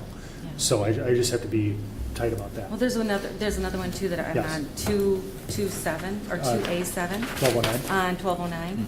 And this one is just like, kind of hurt my heart a little bit. It said, "Be primarily motivated by desire to provide the best possible education for the students of my school district." That one was pretty, it's like, isn't that our job? I mean, Yeah, primarily motivated? That was like, Wasn't that? that's not a very good statement. I really don't like that. Where So- is it? What is that one? Say it louder. It's 2. 7, 2? 2A7. 2A7. Okay. Yeah, I- be it's primarily exist motivated by desire to provide the best possible education for the students of my school district. When I read that, I hear somebody's just running because they want a political position, and Yeah. they're not running. So it Yeah. should say you're Yeah, on there that's because you have desire, I mean, it just, it has to be clear, like. I think that came out of model, to be honest, but. Okay, yeah, it's an I would like existing to make policy, that be a little Oh, stronger is it in statement. the existing? Okay, so that came out of You're kidding me. existing policy. That is our policy? So we agree to that already. Well, I hate it, so just so you know. I would like that to be changed. So it's about Hey, I would- political agendas. They just, That's what it well, is. they just want to have a political position, say, Well, That's what we all want, right? well, a secondary motivation would be the fiscal responsibility. So, I mean, we want the education to be there, but we can't just throw money away to have it happen. Yeah, so. So I'd the like to- primary, yes. Yeah. Yeah, I think all of us sitting here tonight, our primary motivation is to provide the best possible Yeah. education for our Yeah, students, so. Yeah, be primarily motivated. but- Yeah, I do understand your concern on the wording, but yeah, like it's in our policy now, it's something we agree to. Can we look at that? Can that be Absolutely, yeah, we adjusted? can look at I that. would really like to adjust that. Yeah, Good. please send me I'll send suggestions you a if you note on don't that. mind, and we'll find a way to better, Okay. to wordsmith that so it's more palatable, to use a word that I used earlier tonight, Yeah. is, you've been operating underneath that rule for how I many years? know, 17 years. I'm primarily motivated, I guess. yeah. For 17 years. Are you sure? I don't know. I guess I didn't know I had an option. Love it. essentially. Exactly. Okay, should we bounce to 1210, Claire? Yes. 1210, gosh, this is going to be one of the rare policy proposals for me. This is essentially a copy paste. This is a copy paste from MSBA. And that's largely due to the fact that the provisions substantially reflect legal requirements. That's where I would say this model and this framework that we get from MSBA provides the most value for us. I don't think there's any. Any questions, comments on 1210? Well, perhaps some of the wording in the previous one could say, refer to 1210 for the conflict of interest. Yeah. On some of the ones that were. That's not a bad idea. Yeah, good point. Yeah. Yeah, that's actually really good because,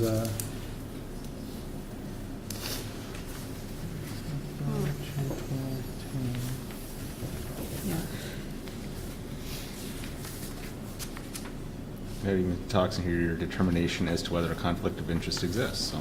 yeah. Yeah, so maybe we can slim down the text in 1209 a little bit and just say, refer to 1210, or maybe we can just strike it from 1209 knowing that 1210 exists. So I'm all That's for a that. good idea. Yeah, I like that. Great suggestion. All right. Simple stack of policies tonight, unless anybody has any other thing to bring up. I would entertain a motion to adjourn. So moved. Second. Second, motion second. All those in favor signify by saying aye. Aye. Those opposed? We are adjourned. Thank you, everybody. So we can just